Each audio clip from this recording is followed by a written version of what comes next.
Hey guys, tonight we're doing something a little different. Let's say you wake up in a place where the sky is too wide, the ground too dry, and your mouth full of gritty sand. There's a buzz in your ear, not digital, but insect. You're lying face down in the middle of a beige nowhere, and you're already sunburned. Congratulations, you've somehow landed in the Wild West. And spoiler alert, you probably won't survive this. So before you get comfortable, take a moment to like the video and subscribe, but only if you genuinely enjoy what I do here. And drop your city and current time in the comments. I love seeing where and when you're listening from. Now, dim the lights, maybe turn on a fan for that soft background hum, and let's ease into tonight's journey together. Your head is pounding, your lips are cracked, and your boots... Wait, when did you get boots? Are full of fine hot dust. Your pants feel stiff, made of something not meant to bend at the knees, and your shirt smells like campfire, sweat, and something vaguely equine. You sit up slowly and take in the view. Miles of baked earth, scattered stitch brush, and a shimmering horizon that might be water, or just your last hallucination. There's no road, no cell signal, obviously, and no sound beyond the occasional buzz of a cicada and the distant call of a bird that's probably waiting for you to die. The sun is merciless, hanging high and unbothered, and every breath tastes like the inside of a barbecue pit. You've got nothing but the clothes on your back, a crumpled hat beside you, and a strange heavy belt cinched around your waist. Oh, there's a revolver holstered at your hip. Okay, sure, that's comforting. You stand, legs wobbling, and squint toward what looks like a dusty trail. You figure it's as good a direction as any. After what feels like hours, probably 20 minutes, you crest a ridge and see it. A town, or at least a cluster of wooden buildings that's either civilization or the set of a poorly funded indie western. There's a church steeple, a water tower, and a sign leaning sideways. Welcome to Widow's Rest, Pop. 312. You start down the hill, boots crunching on the gravel. As you approach, you realise just how loud your footsteps are. Every movement echoes in the empty stillness, and you can't shake the feeling that eyes are on you. Sure enough, as you reach the main street, doors creak open. Heads poke out. A woman in a bonnet crosses herself. A kid tugs on his mum's sleeve and whispers, "That person looks real weird." You're the alien here, and you can feel it in your bones. The first person who talks to you is a boy, maybe 9 or 10, with a slingshot hanging from his pocket and freckles absolutely monopolising his face. "Hey, mister," or, "Ma'am, you're not from around here, huh?" He's looking at your clothes, your belt buckle, your weird semi-modern haircut, maybe the band logo faintly visible under your now dusty shirt. You nod slowly. No point in pretending. "I think I hit my head," you offer, the safest lie in the world. "Can you tell me where I am?" He grins. "You're in Widow's Rest, middle of nowhere. You want the doctor or the sheriff?" You consider that for a moment. Which one's less likely to shoot me? He thinks about it. Sheriff, probably. Doc's been real twitchy since the cholera scare. Cool. Cholera. You mentally add that to the list of reasons you might not make it through the week. The sheriff's office is a sagging wooden building that smells like gun oil, tobacco, and damp dog. Sheriff Bell is inside, lounging in a chair with his boots on the desk, cleaning a rifle that looks like it's seen more action than your whole high school. He's got a thick moustache, a sleepy eye, and an expression that says he's been alive too long to be impressed by literally anything. You introduce yourself using the fake name that pops into your head first, because saying, "I'm from the future and I woke up here by accident," is probably not going to win you friends. The sheriff narrows his eyes, gives a slow nod, and gestures to the chair opposite his desk. "Name's Bell. You ain't the weirdest thing I've seen come through here, but you're close." You try not to take that personally.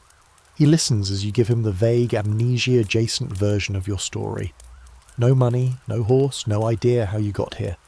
His brows twitch upward exactly once. "You'll need a place to stay and work to earn it," he says. "Can't have you loafing around and spooking the townsfolk. You handy with anything? Shooting? Cooking? Sweeping floors?" You say.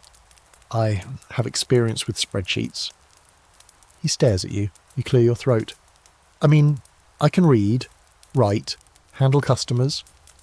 That earns you a grunt of approval. "We'll send you to Mrs. Halloway's general. She's always complaining about lazy help. Go on and try not to get shot before sundown." You thank him, and as you stand he adds, Also, don't drink the water from the creek. Last fella who did grew a third ear. He doesn't crack a smile. You can't tell if he's joking. Honestly, you don't want to know. Outside, the town has resumed its slow-motion bustle. A man rides past on horseback, tipping his hat at someone with a flick of the reins.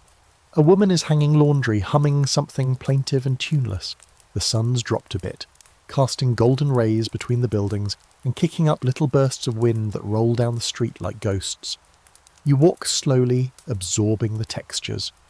The dry wood planks, the scent of hay, the fly-buzzing stillness that says this place is equal parts charming and potentially lethal. Fun historical fact.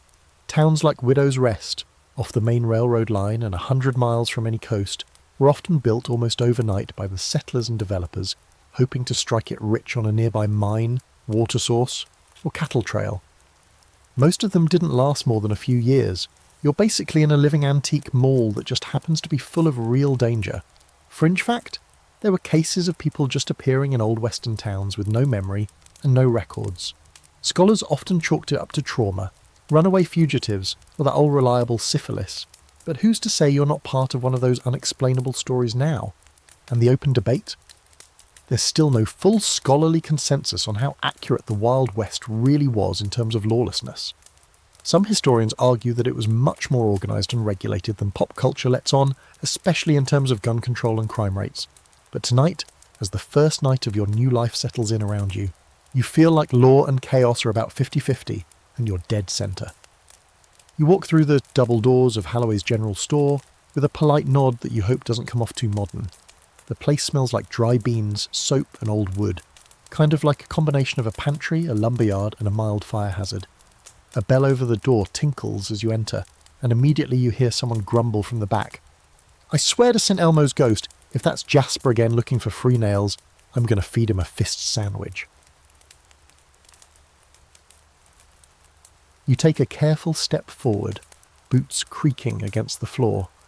No nails needed, you say cautiously. Sheriff Bell sent me.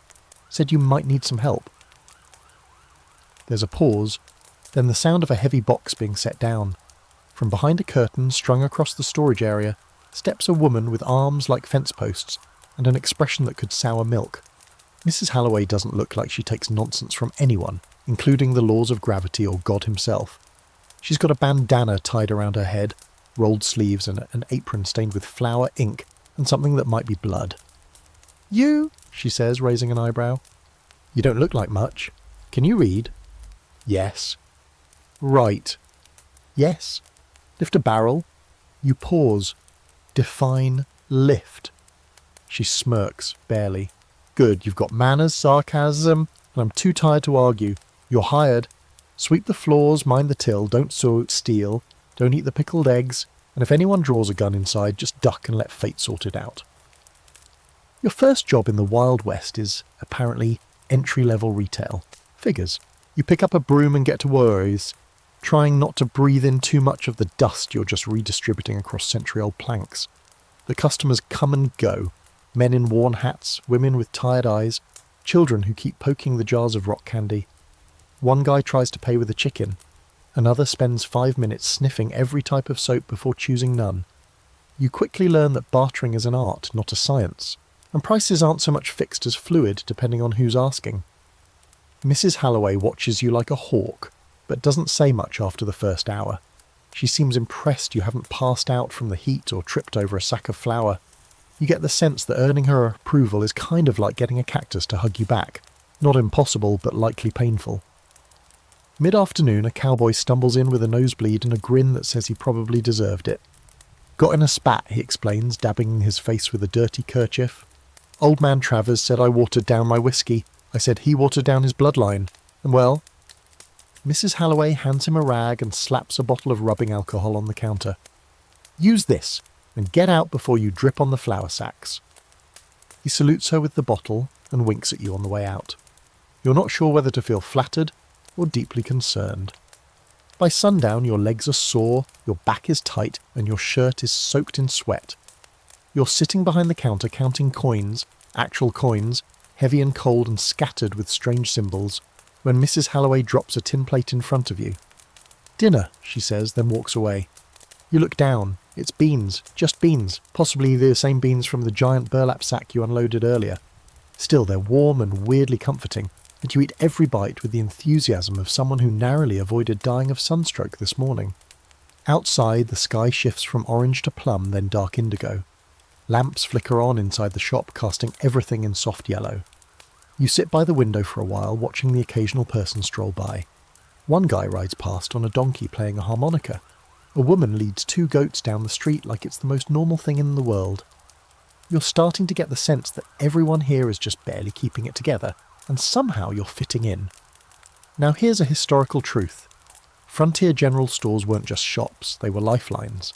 They sold everything from gunpowder to perfume, and they doubled as informal post offices, gossip centres, and, on occasion, makeshift funeral homes. If a town didn't have a general store, it wasn't really a town, it was just a suggestion. Fringe fact, some stores used squirrel pelts as currency when coins ran short. Squirrel. Pelts. You could, theoretically, buy dinner with a bag full of bushy-tailed rodents if your timing was right and your aim was good. Of course, there's an open debate among historians about the actual economy of the Wild West. Was it more barter or cash? Some argue the West was more cash-heavy than we think, thanks to gold rushes and mining towns flooding the region with coinage. Others believe the barter system dominated, especially in smaller, isolated communities like the one you've landed in. Back in the store, Mrs. Halloway finishes closing up and tosses you a small cloth bundle, your wages apparently. Inside are 2 silver coins, a stub of chalk, and a button that doesn't match any of your clothes. "Sleep in the loft," she says, jerking a thumb toward the staircase behind the curtain. "Don't burn anything down." You thank her, tuck the bundle into your pocket, and make your way upstairs. The loft is a tight space with a hay-stuffed mattress and 1 small window. There's no glass, just a shutter, but the night air is cool and carries the scent of dry grass and chimney smoke. You lie down, staring at the dark ceiling, listening to the wind rattle the slats. So far, you've survived a sun-blasted morning, charmed a suspicious shopkeeper, handled cash that predates your great-great-grandparents, and avoided shooting or being shot. All in all, not a bad first day. But there's one small detail you're trying not to obsess over. That revolver on your hip, it feels familiar, like you've used it before, like it was meant to be there. And you're starting to wonder whether you really just woke up here, or if something somewhere put you exactly where you're supposed to be. Morning breaks with the aggressive squawk of a rooster and the sharp, sour scent of manure wafting through your tiny loft window. You wake up stiff, every joint complaining, your mouth dry enough to exfoliate your tongue.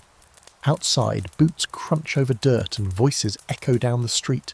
People already hard at work while you lie here wondering how it's possible to be sore from sweeping. You drag yourself downstairs to find Mrs. Halloway already restocking the salt barrels. She doesn't greet you, just jerks her chin toward the broom as if to say, "You know the drill, City Slicker." You set to work sweeping again, this time with a little less resentment. Somewhere in the back of your mind, you realise how comforting it is to have a task, even if it's just chasing dust in endless circles. You make it until mid-morning before trouble walks in. A man bursts through the swinging doors like he's rehearsed it, tall and grimy, spurs jangling with each step. He's got a thick beard, a sun-beaten face, and a long brown duster that looks like it's eaten its fair share of bullets. His hand rests casually on the butt of a pistol, and he scans the store with the lazy confidence of someone who's either law enforcement or very much not. "Morning, Miss Halloway," he drawls. "Morning, Cobb," she replies, not looking up from her ledger. "Try not to bleed on anything." Cobb's eyes land on you. "New help?" "Temporary," she says. He walks over, staring you down with unnerving intensity. "What's your name?" You give him the same fake one you used with the sheriff. He grins. "Funny. That's the name of a bounty I saw posted outside Carson's station last week. Said something about fraud, theft, and peculiar behaviour. Said the person was real slippery." You laugh nervously. Weird coincidence. He studies you for another beat, then leans in close enough for you to smell whiskey and saddle leather on his breath. "This town's got rules, stranger. Keep your hands clean, your mouth shut, and your boots moving, understand?" You nod. He smiles, but it doesn't reach his eyes. Then he buys a pouch of tobacco, flips a coin onto the counter, and leaves with the same overdone swagger he arrived with. Mrs. Halloway waits until he's out of earshot, then says without looking up, "That's Jim Cobb. Sometimes he's a deputy, sometimes he's an outlaw, usually he's both by noon." You exhale slowly. Great. Love that. She finally looks at you. "You've got the wrong kind of face for this place. You're too curious. You smell like education." You blink.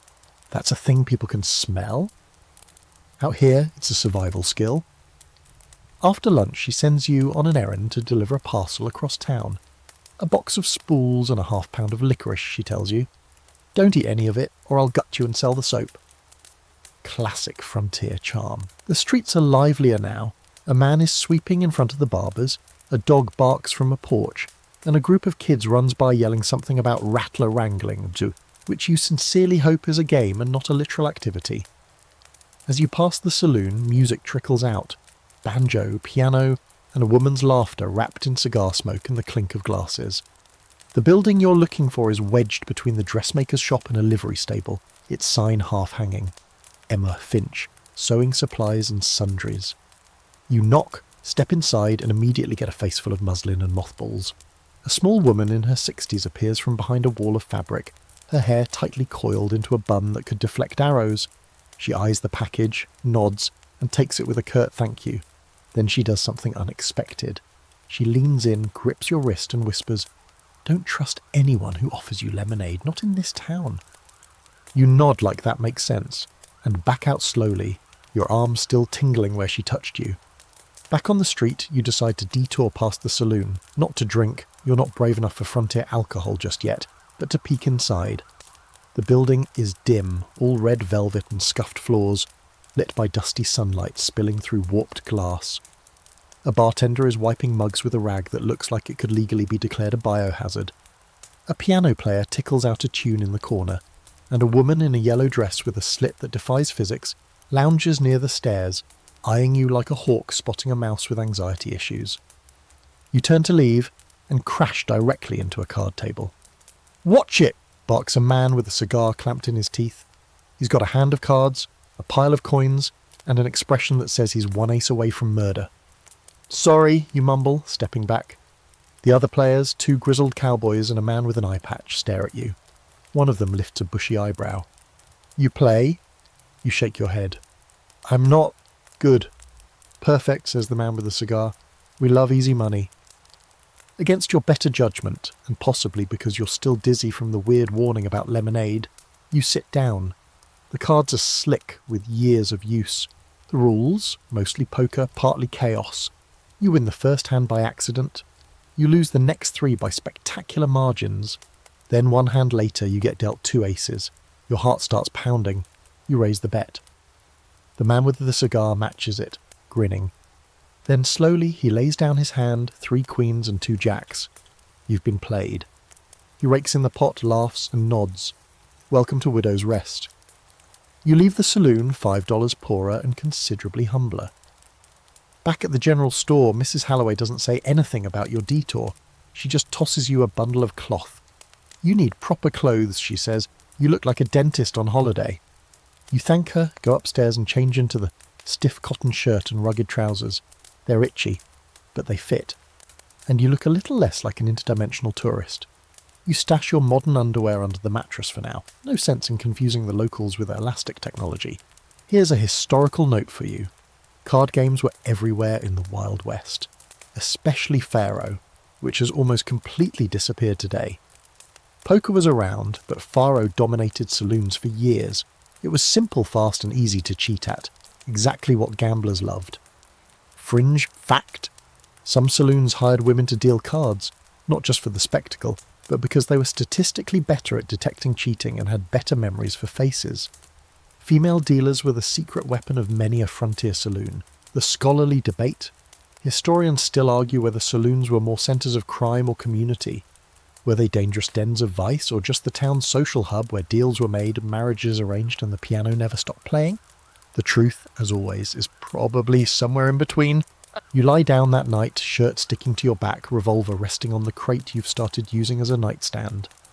Your winnings are gone, your pride is bruised, but for the first time since you got here, something about the smell of dust and pine oil feels almost normal. The next morning, the first thing you notice is the smell. Not the usual dust and wood smoke, but something more human. A blend of unwashed bodies, damp leather and stale tobacco. You realise with horror that the scent is you. Hygiene in the Wild West is less self-care routine and more survive until you stop stinking worse than everyone else, which, given the town's current olfactory average, is a very low bar. You sit up on the hay-stuffed mattress and glance toward the bucket and rag in the corner. There's also a sliver of yellow soap wrapped in waxed cloth which Mrs. Halloway shoved into your hand last night with a grunt. "Wash, you're starting to smell like my ex-husband's armpit," she'd said, "and he's been dead 6 years." You carry your supplies to the back of the general store, where a tiny rickety lean-to serves as a bathhouse. It's a glorified washtub, a dented kettle for warming water, and a curtain that flaps aggressively in the wind, like it's trying to preserve your dignity and failing. You pour water from the barrel, light the tiny stove underneath the kettle, and begin the delicate process of washing without freezing to death or flashing the entire neighbourhood. You scrub with soap that smells like pine tar and regret, using the rag like it owes you money. The water turns murky with yesterday's sweat and saloon dust. You even attempt to clean your teeth using a twig that's been frayed on one end. It's like chewing bark, but your mouth no longer tastes like you've been licking a tombstone. By the time you're done, your skin is red, your back aches from bending over the tin tub, and your fingers are pruny. But you feel almost human again. And that's when the nosebleed kid from your first day appears outside the curtain. "You done yet?" he calls. "Sheriff's looking for you." "Can this wait?" "Nope," he said now. "Also, you missed a spot on your neck. Looks like a map of Kansas." You sigh, pull on your clothes, still dusty but marginally less offensive now, and make your way toward the sheriff's office. The streets are buzzing more than usual. Folks are talking in low voices, glancing over shoulders, and even the stray dogs look tense. Sheriff Bell meets you on the porch, spitting tobacco juice with perfect aim into a tin can. "We got a problem," he says. You blink. "We?" He hands you a folded piece of paper. "This was posted on the church door this morning." You unfold it. It's handwritten, barely legible, scrawled in thick charcoal across scrap paper. "Justice is dead in widow's rest. By sunset, we take it back." You look up. That's ominous. Bell grunts. "And poorly punctuated. But still, we think it's Cobb's doing. He's been stirring up old grudges lately. Miners versus ranchers, railroad men versus literally everyone. If things go sideways, I'll need boots on the ground." You try to protest that you're not exactly deputy material, but he cuts you off with a pointed look. "You've got eyes, you've got a gun, and you've got enough sense not to shoot yourself in the foot. That's better than most. So now you're law enforcement. Temporarily, unpaid, probably expendable. He tells you to keep an eye out around town and sends you off with a tin star that barely stays pinned to your shirt. You feel ridiculous, like a kid in a Halloween costume, only the candy is replaced with the chance of dying in a dramatic shootout. Your first stop is the saloon, naturally. People talk more freely when they're half drunk. Drunk and entirely nosy. You walk in and scan the room. It's more crowded than usual. A group of ranchers sits near the window, whispering over mugs. At the bar, a railroad man in dusty overalls drinks quietly, his boots vibrating with restless tapping. The piano is silent. Even the woman in the yellow dress from the other day looks subdued. You sidle up to the bar. The bartender, a wiry man named Griggs, grunts in greeting. "You're with the sheriff now?" "Apparently." He pours you something cloudy in a chipped glass. "Then you'll want to know this. Cobb's been talking about land, says the railroad paid off Bell to run the ranchers off. He's got folks believing it too." You sip the drink and immediately regret it. It tastes like apple cider if it were made by angry bees in a basement. Is it true? And does it matter? Griggs says. Truth don't stand a chance against a good rumour in a town like this. You finish your drink and thank him. On your way out you hear a woman hiss, "Cobb's got men hiding in the old tannery." Make a mental note to check that later. Back at the general store, Mrs. Halloway meets your arrival with a scowl. Why are people whispering about a war? You sigh. Because people love drama. Well, if I see so much as a fist fight near my front door, I'm locking it and selling beans through the roof. You assure her you'll keep things calm. She snorts. That'll be a first for this town. Later that day, you check out the old tannery. It's half collapsed, with the stench of rotten hides lingering in the air. Inside, there's no one, but there are boot prints in the dust. Recent. You crouch down, examining them like some half-baked detective when you hear something behind you. Click. You freeze. "Don't move," says the voice. You slowly turn around to find yourself face to face with a teenager holding a double-barrel shotgun. He's scrawny, nervous, and aiming like someone who's seen too many dime novels. "You're one of Belle's, huh?" he says. "I'm one of nobody's," you reply carefully. "I'm just trying to keep this town from tearing itself apart." He hesitates, lowers the shotgun slightly. "They said Belle took bribes, that he let my uncle die for land." You shake your head. "I don't know what Belle did or didn't do, but I do know that starting a war won't fix it." He stares at you, then finally sets the shotgun down with a shaky sigh. "I don't want to shoot anybody. I just want folks to listen." You leave the tannery feeling like you've defused a tiny stick of dynamite. But you know the whole crate is still smouldering. Historical fact, the Wild West wasn't lawless, but it was messy. Many sheriffs and marshals did get paid off. By railroads, mine owners, saloon bosses. The line between justice and corruption blurred like desert heat. Fringe fact, there are recorded duels in which both men missed every single shot and then died from heatstroke while arguing about who technically won. The scholarly debate. How violent was the West, really? Some historians argue the shootouts in every corner trope is exaggerated. Others say violence wasn't constant, but when it happened, it was brutal. Oh, yeah. Brutal and personal. What's agreed on? Conflict came in waves, and rumour was often deadlier than a six-shooter. That night you sit in your loft, the tin star glinting faintly on the crate beside your bed. You're not a hero. You're barely qualified to be a sidekick. But somehow, you've become part of this town's story, and as the crickets chirp and the wind rustles the shutters, you realise something strange. You don't want to leave yet. You wake up with your revolver tucked awkwardly under your pillow and a crick in your neck that feels like it's trying to become permanent. Outside the window, Widow's Rest is already stirring. Horses clopping, chickens squawking, the town creaking back to life like an old man getting out of a rocking chair. You can hear voices from the street, low and wary, like everyone's expecting something to snap. And honestly, you are too. After splashing your face with water that might be colder than regret, you strap on your belt and the revolver that still feels uncomfortably natural. The sheriff told you to be present. That was his entire instruction. You're guessing it means walk around looking intimidating, which is hard to do when your boots are too big and your idea of conflict resolution comes from HR training videos. Still, you step into the street, squinting against the already harsh sun, and begin the daily patrol that no one officially assigned you. Mrs. Halloway gives you a nod as you pass the store. The blacksmith offers a silent glare and a puff of soot. The boy with the freckles is following you again, now chewing what looks like a stick of licorice like it owes him money. "What do you want?" you ask, not unkindly. "You ever seen a man get shot?" he replies, eyes bright. You pause. Why would you ask that? He shrugs. "Just wondering. Sheriff says there might be a fight soon. I heard Cobb's got 20 men with him, maybe more." You sigh. "You should go home. My ma says same thing. I told her if I die famous. Go home." He grins, spits out a piece of chewed licorice, and finally disappears into the alley behind the millinery. You stop by the saloon again, where tension hangs in the air like pipe smoke. The poker tables are mostly empty. The piano is silent. Even the lady in yellow's flirtation level has dropped from sultry menace to mildly concerned aunt. "You'll look like someone banned liquor," you mutter. Griggs, the bartender, snorts. "Feels like it. Cobb's boys came in last night, asked if they could store a few crates in the back. I told them no. They left in a hurry, but not before taking my cat. Why would they take a cat?" You frown. "Maybe they needed it for intimidation." He squints at you. "You're not very good at this, are you?" No, you're not. You leave the saloon and head toward the outskirts of town where the ranchers camp.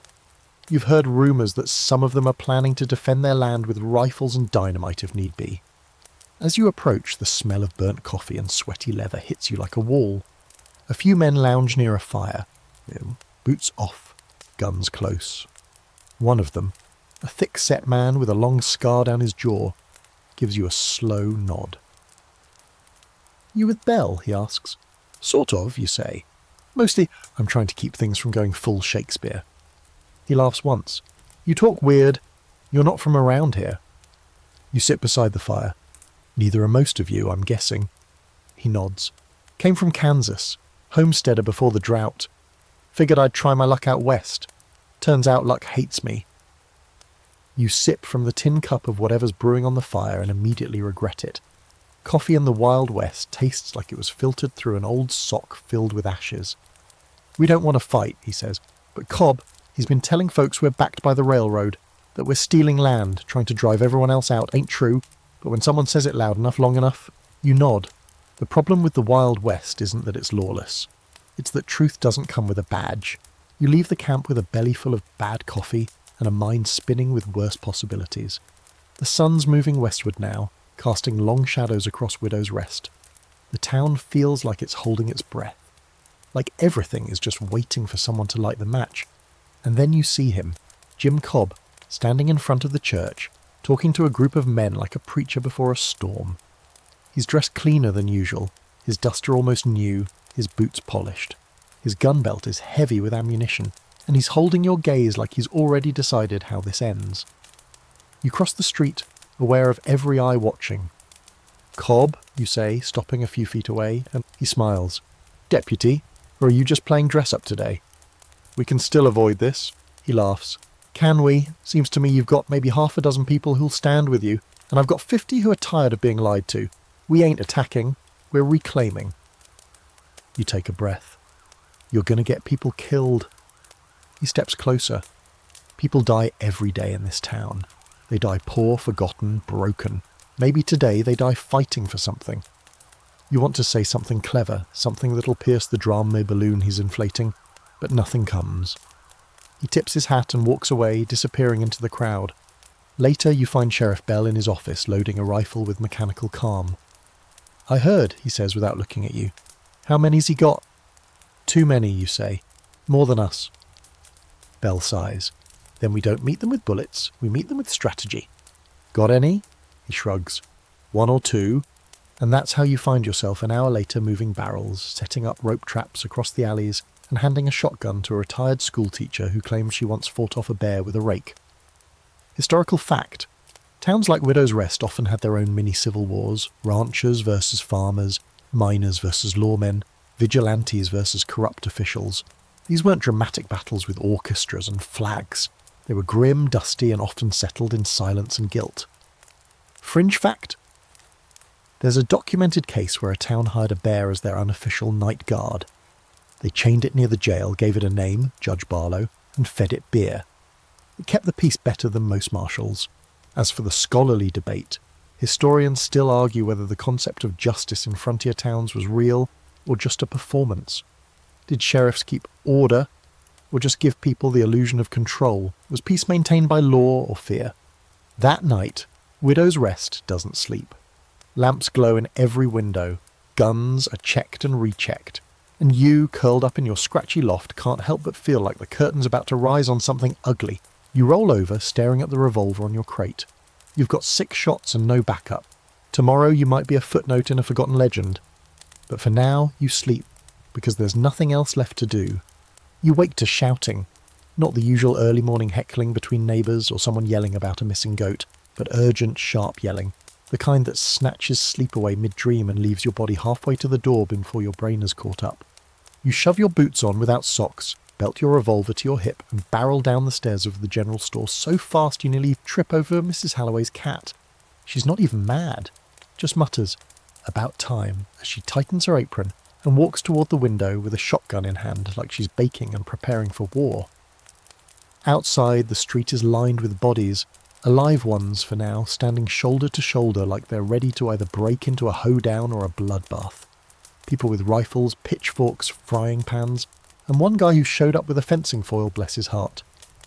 On the opposite end of the dusty main street, Jim Cobb and his growing posse are sauntering into town with that same theatrical confidence he always carries, like they've all practiced this entrance, and he's the lead in some frontier opera. And that's when you realise, this is it. No more rumours, no more vague threats. Today is the showdown. You find Sheriff Bell standing in the middle of the street, arms crossed, squinting into the sunlight like it personally offends him. "He's early," Bell mutters. "I was hoping he overslept," you reply. Bell sighs.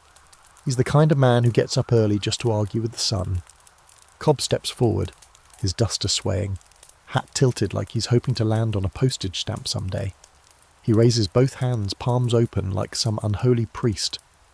"Good people of Widow's Rest," he says, voice ringing across the street. "You've been lied to, exploited, taxed into starvation. Also the railroad and the sheriff could line their pockets." From behind you, someone scoffs. "What pockets? Sheriff still wears the same boots he stole off a dead guy 10 years ago." Cobb either doesn't hear or doesn't care. "But no more. Today we take our town back." There's scattered murmuring. A few of his people raise rifles, not at anyone yet. But the implication is clear. They came ready to shoot, even if they still pretend they didn't. Bell takes a step forward, hands also open. "No one's taking anything but a bullet if they fire first. I ain't paid off by the railroad, Cobb. Never was. And if you've got proof, now's the time to show it." Cobb smirks. "I don't need to paper to see the truth. Just look at who stands by you. Merchants, old folks, freeloaders. Where are the ranchers, the labourers?" And that's your cue. You turn and gesture toward the alley behind the store.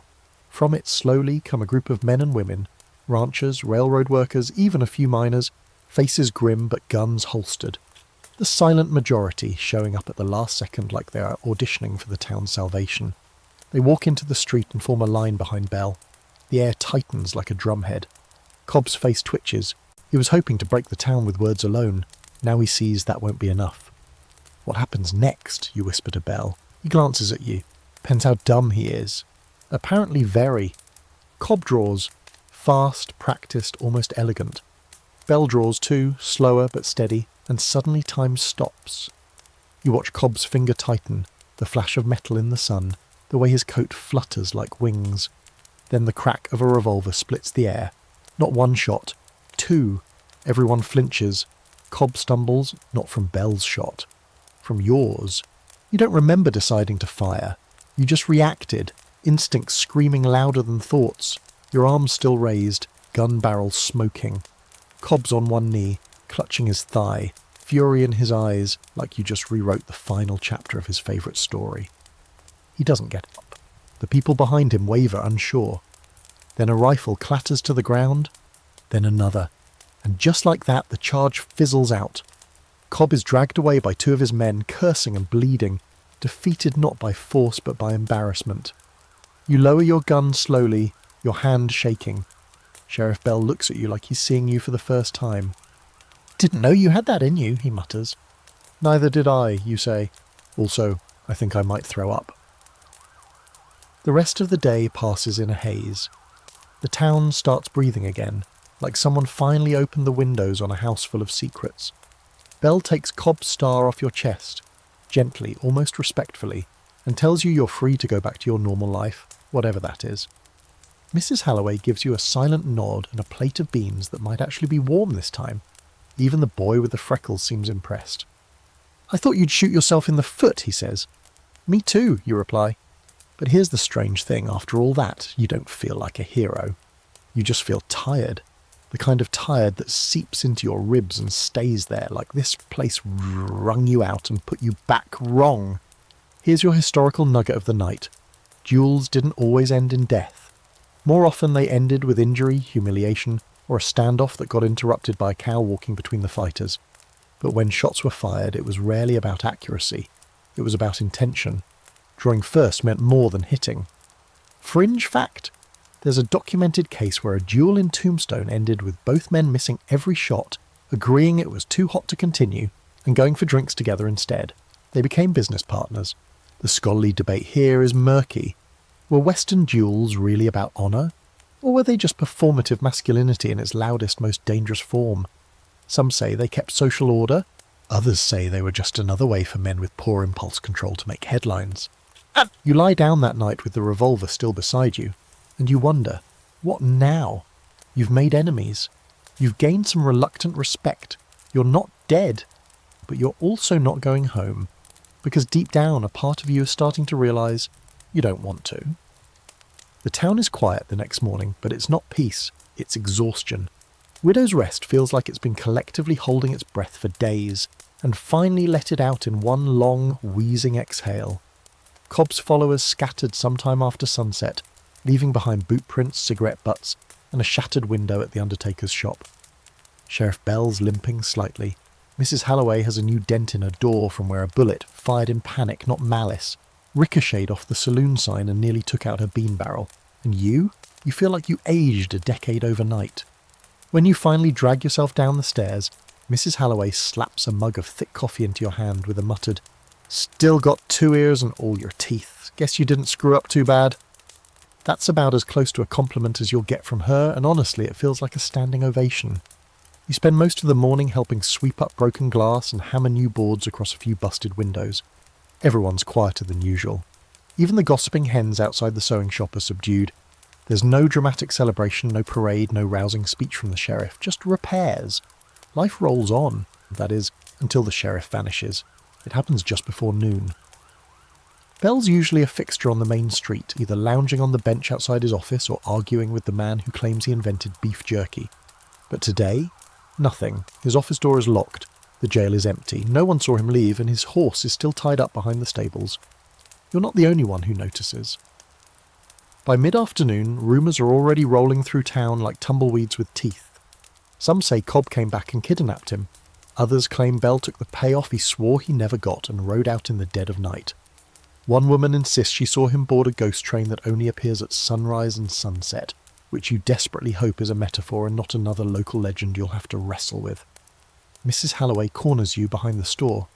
"You've been close to him lately," she says, arms crossed. "You know anything?" You shake your head. "Not a clue. Last time I saw him, he handed me the badge and told me I was free." She narrows her eyes.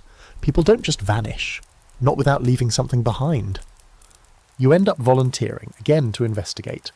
Mostly because no one else wants the job, and you've got that special outsider status that makes people nervous but also weirdly trustworthy. You start by checking the sheriff's office again, this time with a crowbar borrowed from the blacksmith. The lock pops, and you push the door open into dust-mote silence.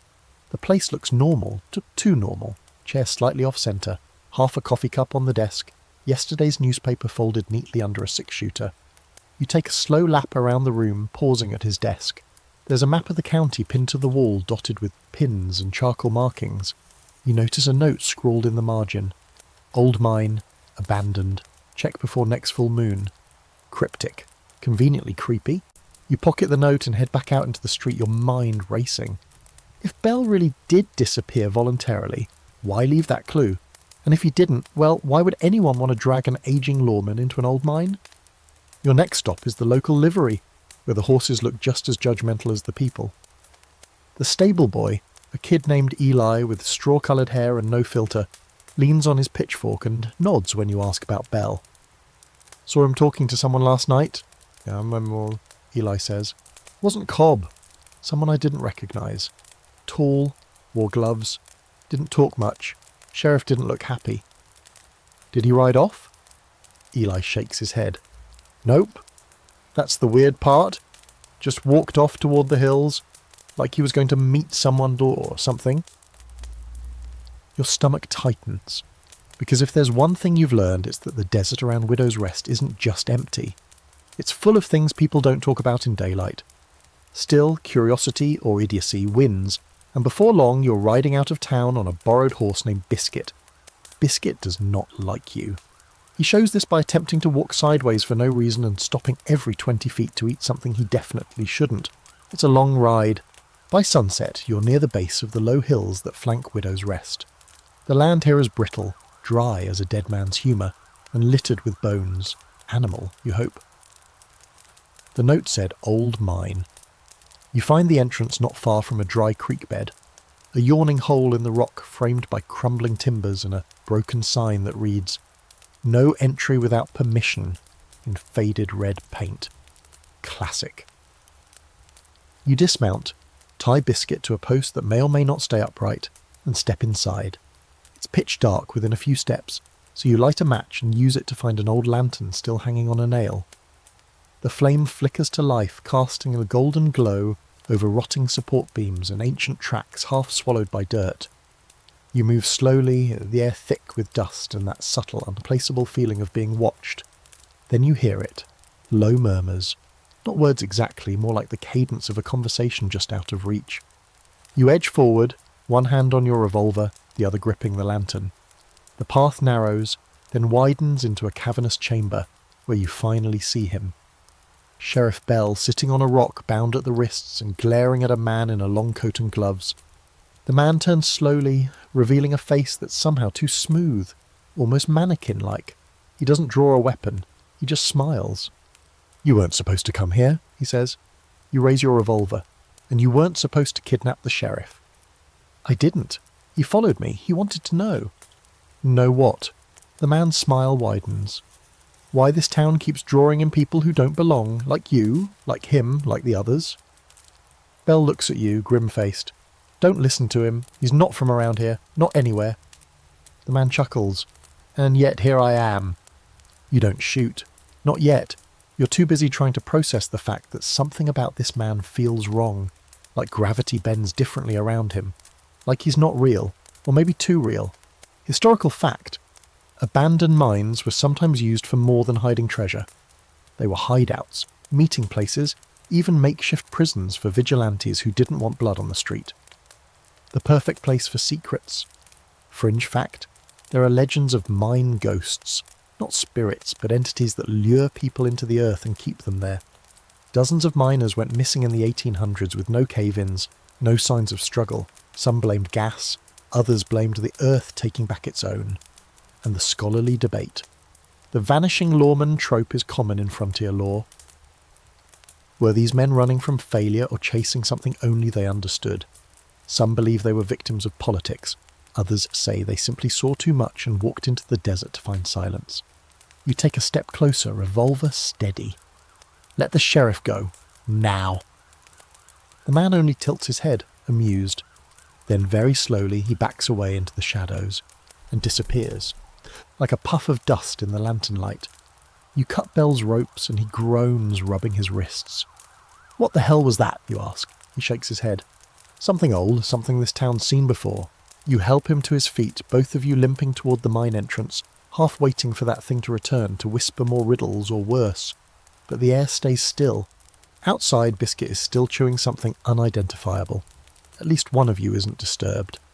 By the time you get back to town, the stars are out, the streets are quiet, and Widow's Rest has no idea what almost happened, or maybe what's still happening beneath its boots. And now, neither do you. You don't sleep that night. Not well, anyway. You try, you really do. You crawl into the itchy loft mattress, pull the scratchy blanket over yourself and close your eyes, but every time you start to drift off, you see that man's face again. Or what passed for a face, the smoothness of it. Like a wax figure left too long in the sun, and his voice syrupy and casual like he wasn't tied to the laws of human speech. "You weren't supposed to come here." "Yeah, well, you weren't planning on it either, buddy." When morning finally arrives, you feel like a sack of sleep-deprived potatoes. You barely register the sounds of Widow's Rest coming to life again, the hammering of someone fixing a porch, the bray of a mule tied up at the blacksmith's, and Mrs. Halloway yelling at a customer for trying to buy a tin of pepper with squirrel bones. She sees you dragging your boots downstairs and eyes you carefully. You look like something that died on the tracks and then got denied entry to heaven. "Thanks," you mumble, accepting a tin cup of sludge-like coffee. "That's actually a step up from how I feel." She watches you drink. "Sheriff back?" You nod. "Yeah. Found him. He's fine, I think." She doesn't press. Maybe because she knows better. Or maybe because she senses there's more going on than just a weird man in a mine and a mysterious vanishing. And she's right. You don't tell her what the sheriff said on the ride back about others. "You're not the first," Bell had said. "You think you're just some fluke? Some accident in time?" He didn't explain. Just stared off at the horizon like it was keeping secrets. This town pulls people, always has, some stick, some don't. You think of the man with the too smooth face and how his presence warped the air around him. You think of your own sudden arrival, face down in the dirt, wearing boots you'd never owned, and a revolver that fit your hand like a memory you didn't make. Something strange is going on here. and it's way above your pay grade, or would be if you were getting paid. You finish your coffee, toss a wink at the customer still trying to make his squirrel bone currency happen, and step outside into the dusty brightness of day. The streets are quieter now. Everyone's feeling the aftershocks of yesterday's not-quite battle. No Cobb, no riot, just the strange, eerie normal of a town pretending nothing happened. You decide to head up the hill past the church, where the older folks tend to gather. It's less formal than a council and more like a porch gossip convention. Sure enough, you find 3 of them sipping tepid tea and watching the town like vultures with folding chairs. "You heard the sheriff went missing," one of them says, not even waiting for you to speak. "You heard he came back with a new tattoo and a glass eye," says another. "You heard he died and was replaced by his twin brother from Missouri," offers the third. You smile politely. "I heard he took a long walk and needed a break." "Horse crap," says the first. "He's seen something. Same thing others have. They always come back looking haunted." You lean on the fence. "Others?" He nods. "People who show up out of nowhere. Say they're from back east or just passing through, but you can tell. They don't fit. They ask weird questions and then, poof, gone, or worse."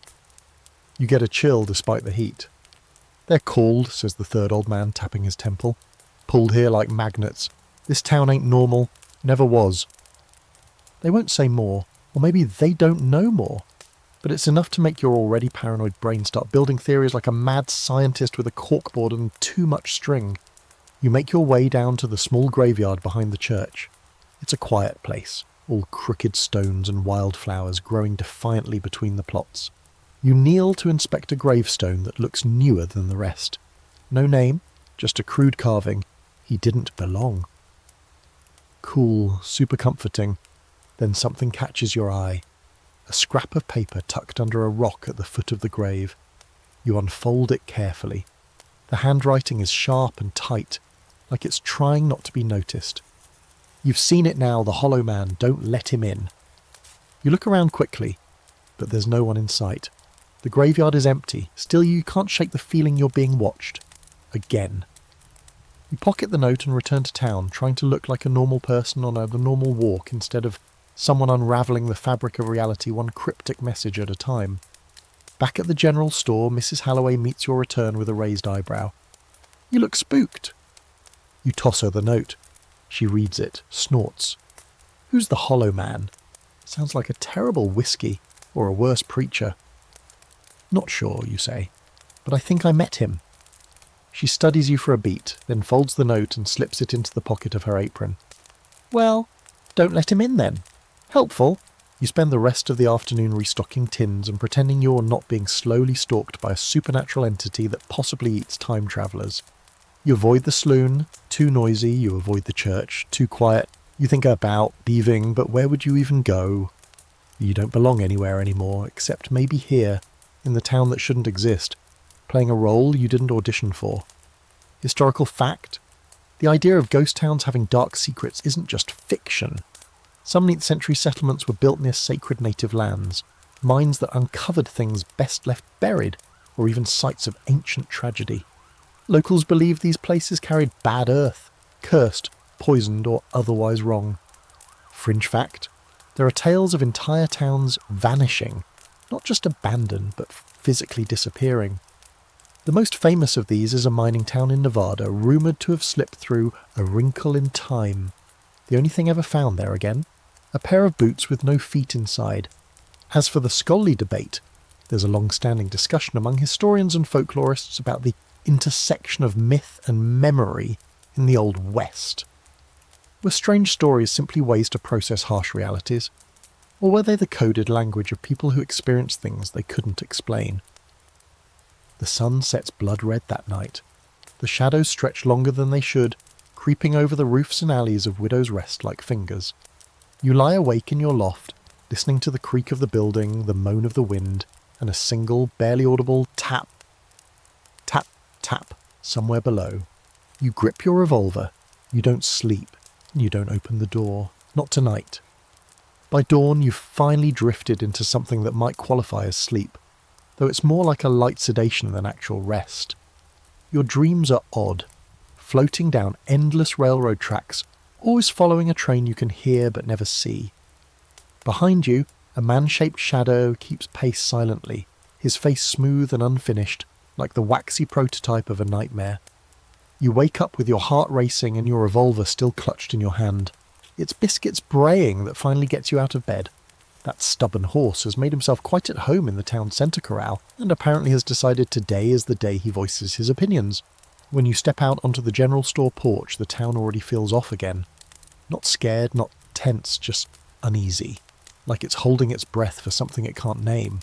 Freckles the kid is waiting by the post, chewing on a licorice stick and kicking a rock like he's interrogating it. "There's trouble out at Dust Creek," he says before you even ask. "Old man Runnels came running into town saying there's bandits. Said they was digging up something, not robbing wagons, just digging." Freckles shrugs. "Said it wasn't gold," said it smelled like the inside of a burnt coffin. Charming. You grab your hat, make sure your revolver is loaded, and saddle Biscuit, who bites your sleeve and then immediately plays innocent.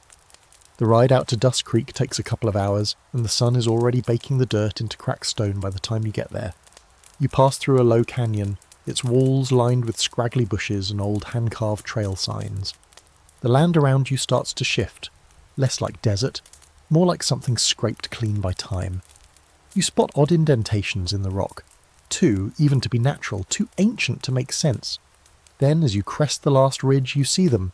5 men dressed like they fell out of a dime novel, dusters, bandanas, wide-brimmed hats. But they're not holding up a coach or cooking over a fire. They're clustered around a pit, 10 feet wide and just as deep, digging with shovels and pickaxes in dead silence. No one's talking, no one's yelling, just the rhythmic thunk of metal on dirt. A smell hits you as the wind shifts, sweet and sour, like overripe fruit and rot. You pull back behind a rock and watch. One of the men climbs out of the hole, brushing dust from his coat. His face is wrong.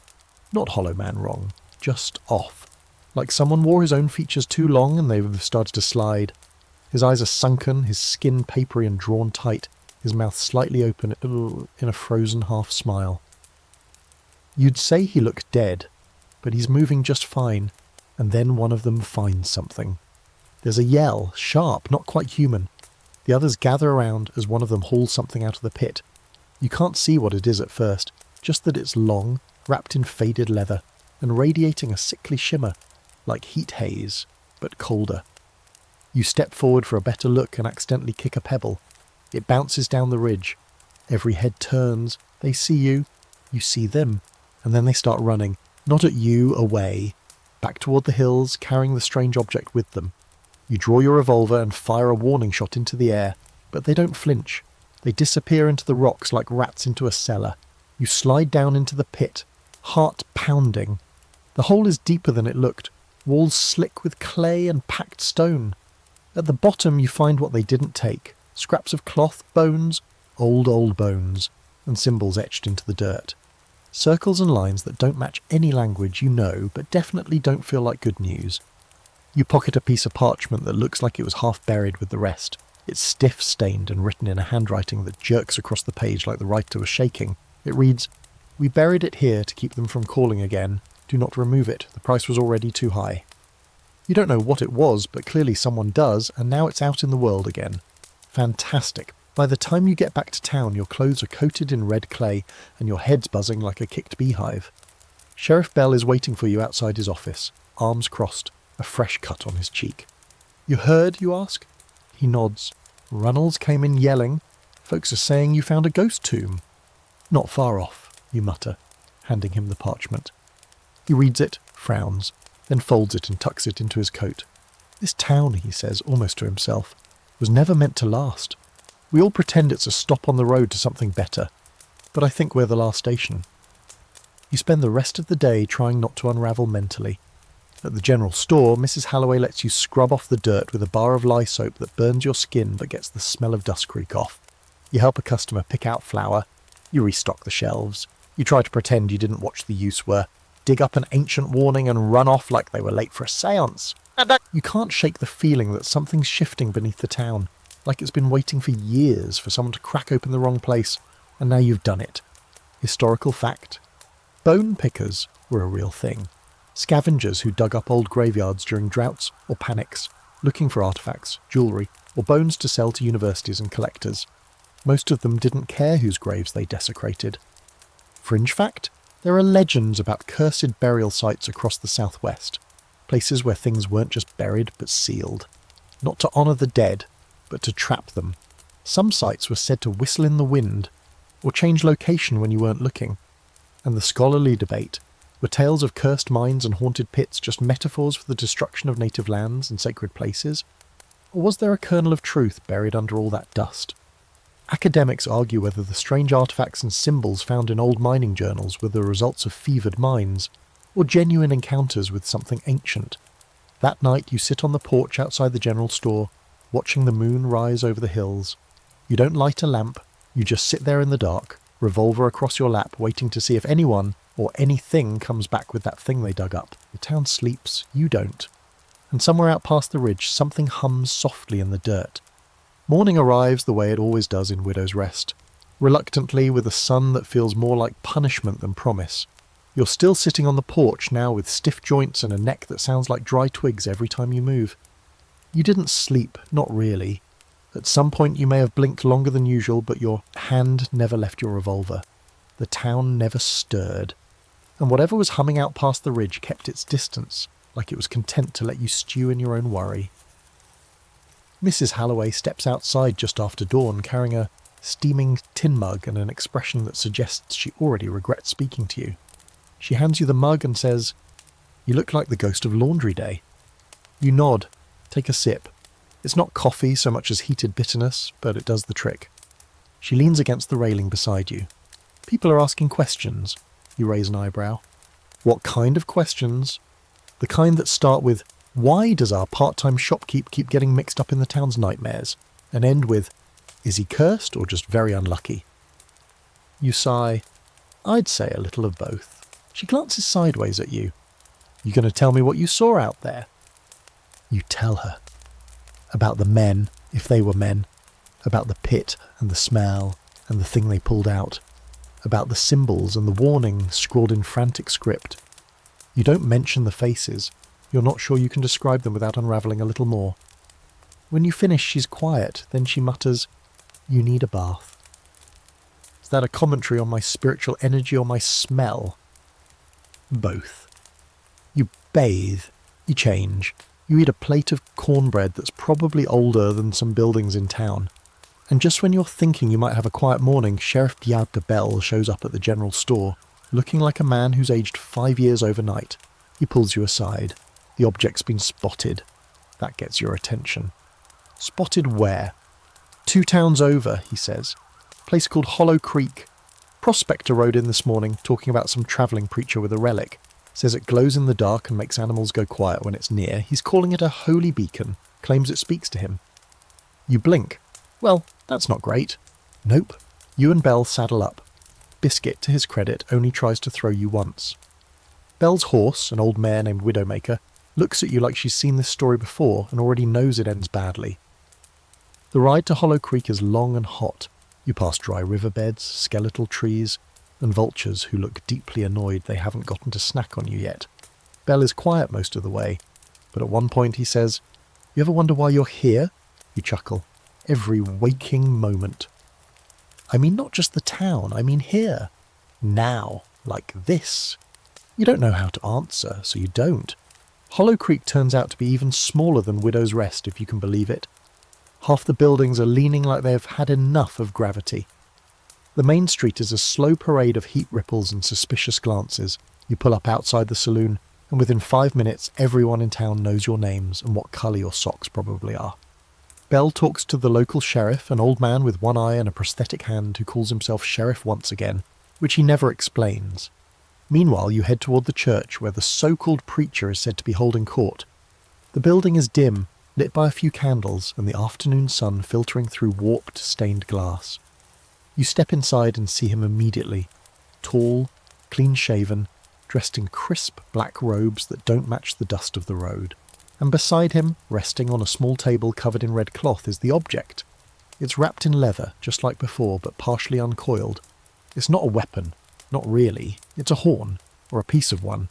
Polished, dark, spiraled, it hums faintly, as if tuned to a frequency just below your brain's comfort level. The preacher is speaking, his voice smooth and melodic. This relic, he says, is a sign, a gift from the earth herself, a signal that the time of judgment is close, that the gates are shifting. You catch snippets as you edge closer. A crack in the veil, the hollow shepherd, a return of the lost city. You've heard this kind of talk before, usually from people selling tinctures or living too close to mercury mines, but this man's eyes are sharp, focused, and the people around him aren't drunk or desperate. They're listening. You approach him. Where'd you get it? He smiles, all teeth. It was given. By whom? The hollow. You glance at the horn. You know what it really is. He steps closer, lowering his voice. Do you? And that's when he tries to give it to you. It wants you, he says, holding it out. It called you, didn't it? That's why you came. You don't touch it. You're not stupid, or at least not that stupid. Bell steps in then, gun drawn. Step away from him. The preacher raises his hands. Violence isn't necessary. But Bell's already grabbing the horn, wrapping it in a saddlecloth and backing toward the door. You've done enough preaching for one day. As you ride away from Hollow Creek, horn in tow, the sun begins to sink. You keep glancing at your saddlebag, half expecting it to burst into flames or start whispering your name. But it just sits there, quiet and heavy. Too heavy for something so small. Historical fact. Travelling preachers in the Old West were often revered, or feared. Known as circuit riders, they brought both salvation and suspicion, especially when their sermons turned apocalyptic. Many claim to have visions, miracles, even objects sent by divine hands. Fringe fact, several 19th century religious cults revolved around strange artifacts discovered in the desert. One such group believed they had found a horn from an angel's trumpet, capable of opening the gates of heaven or hell. The cult disappeared in 1874. No trace was ever found. Scholarly debate. Do these frontier legends stem from spiritual hysteria? Or were they responses to something deeper? Collective trauma? Psychological echoes of stolen land and spiritual displacement? Or was something truly calling? Back in Widow's Rest, you lock the horn in the sheriff's jail, behind 3 sets of bars and a heavy chain. Then you sit outside with Bell, watching the night creep in. Neither of you speaks for a long time. Then Bell says, "It's waking something. I can feel it." You nod. So can you. You wake to the sound of a train whistle. At first you think it's part of a dream, maybe another weird loop where you're chasing locomotives through endless dust. But then you sit up and realise it's real. The long, low wail echoes across the valley like a creature's last breath. Only one problem. The train's not supposed to run today. It's not even on the schedule. The nearest working track is 3 miles west, and the last time a train came through Widow's Rest, half the town showed up like it was a royal visit. This whistle, though, feels quieter. Not inviting, more like a warning. By the time you throw on your shirt, boots and gun belt, the general store is already buzzing. Mrs. Halloway is stacking cans faster than usual, her mouth drawn into a tight line. "You hear it?" she asks without looking up. "I did." "Good. Then you can go see what it is, so I don't have to hear 36 conflicting theories while I'm selling sugar and socks." Freckles is waiting outside, mad of course, because if there's trouble to sniff out, that kid's nose is better than a bloodhound's. "Train came in from the North Line," he says, walking beside you without asking. "Old one. Didn't stop, just rolled through and kept going. Except it didn't have an engineer. Or passengers." You look down at him. "How do you know it didn't have passengers?" "The window was open. I threw a rock. It went straight through." "That's okay. You'll file that under extremely concerning but not immediately actionable." You walk down to the edge of town where the tracks used to run before they were deemed too dangerous to maintain. Most of them are rusted or warped from years of desert heat. But there, cutting across the plain like an old scar, is a single pair of fresh tracks. Not new, but used. And off in the distance, already vanishing into the horizon, is a train. A single black iron snake slipping away without steam, without noise, without anything but that echo of a whistle still ringing in your chest. You spot Sheriff Bell crouched near the track, one hand pressed to the rail. He doesn't look up when you approach. "Feel that? You touch the metal. It's warm. Buzzing, actually. Like it's still alive. "Ghost train, you ask?" Bell shakes his head. "Worse. Memory." Okay, I don't like that. He pulls something from his coat, a folded sheet of parchment. I found this nailed to the jailhouse door this morning. You open it. Same handwriting as the warning in the graveyard. Same tight, shaking script. The horn calls the train calls the gate. You've already crossed the first. You stare at it, the pit in your stomach deepening. Gate, you ask? Belle finally looks at you. I think they mean between here and somewhere else. Like another town?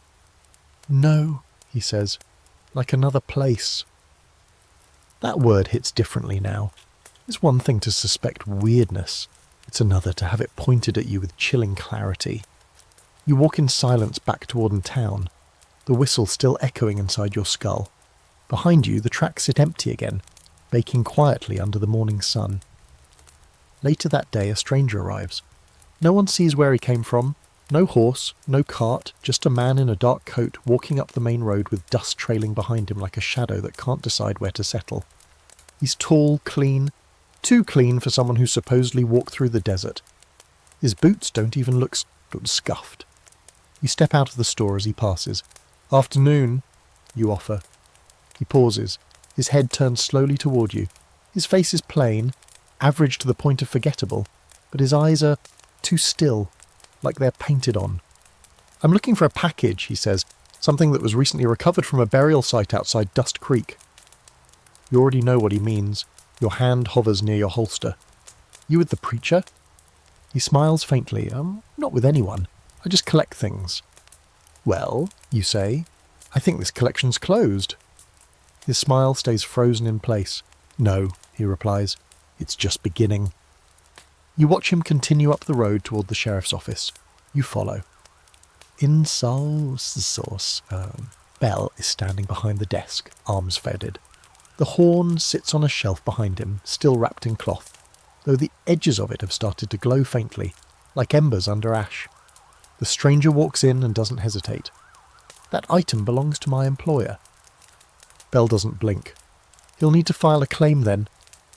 The man's smile fades. It doesn't work like that. You're right, you say from the doorway. Here, we use laws, not veiled threats and spooky walk-ins. The man turns to you, tilting his head slightly. You're not from here, he says, like it's not a question. Belle snorts. Neither's half the town. So what? The man steps forward, and for just a second, you swear the light dims around him. Not visibly, not in any way you can prove, but in that subtle gut-feeling way, like your stomach suddenly knows something your brain doesn't. He places one gloved hand on the desk. You can't keep it, he says. You've invited it now. Belle reaches for his rifle. You draw your revolver. The man doesn't flinch. He simply nods once and walks out.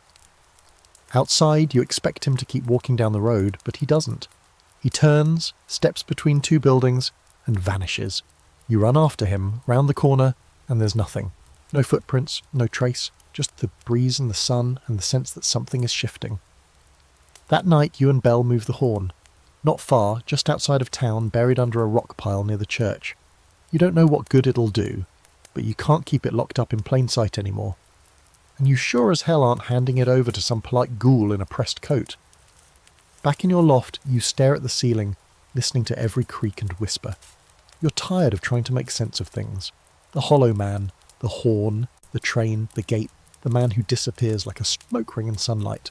None of it fits into a neat narrative. Historical fact? Some frontier towns did have unexpected train arrivals, usually unauthorized freight runs or old lines being reused in secret for smuggling. But there are reports, fringe ones, of trains with no crew, arriving on the air tracks, carrying crates no one could open. Fringe fact? A preacher once claimed that an ancient horn, when blown at the right time, could summon a train that didn't belong to this world. He called it the Midnight Line. No tracks, no timetable, just a ride to something final. The preacher vanished. The horn was never found. Scholarly debate? The ghost train legend is often dismissed as folklore mixed with trauma, stories told by old men drunk on desert wind and regret.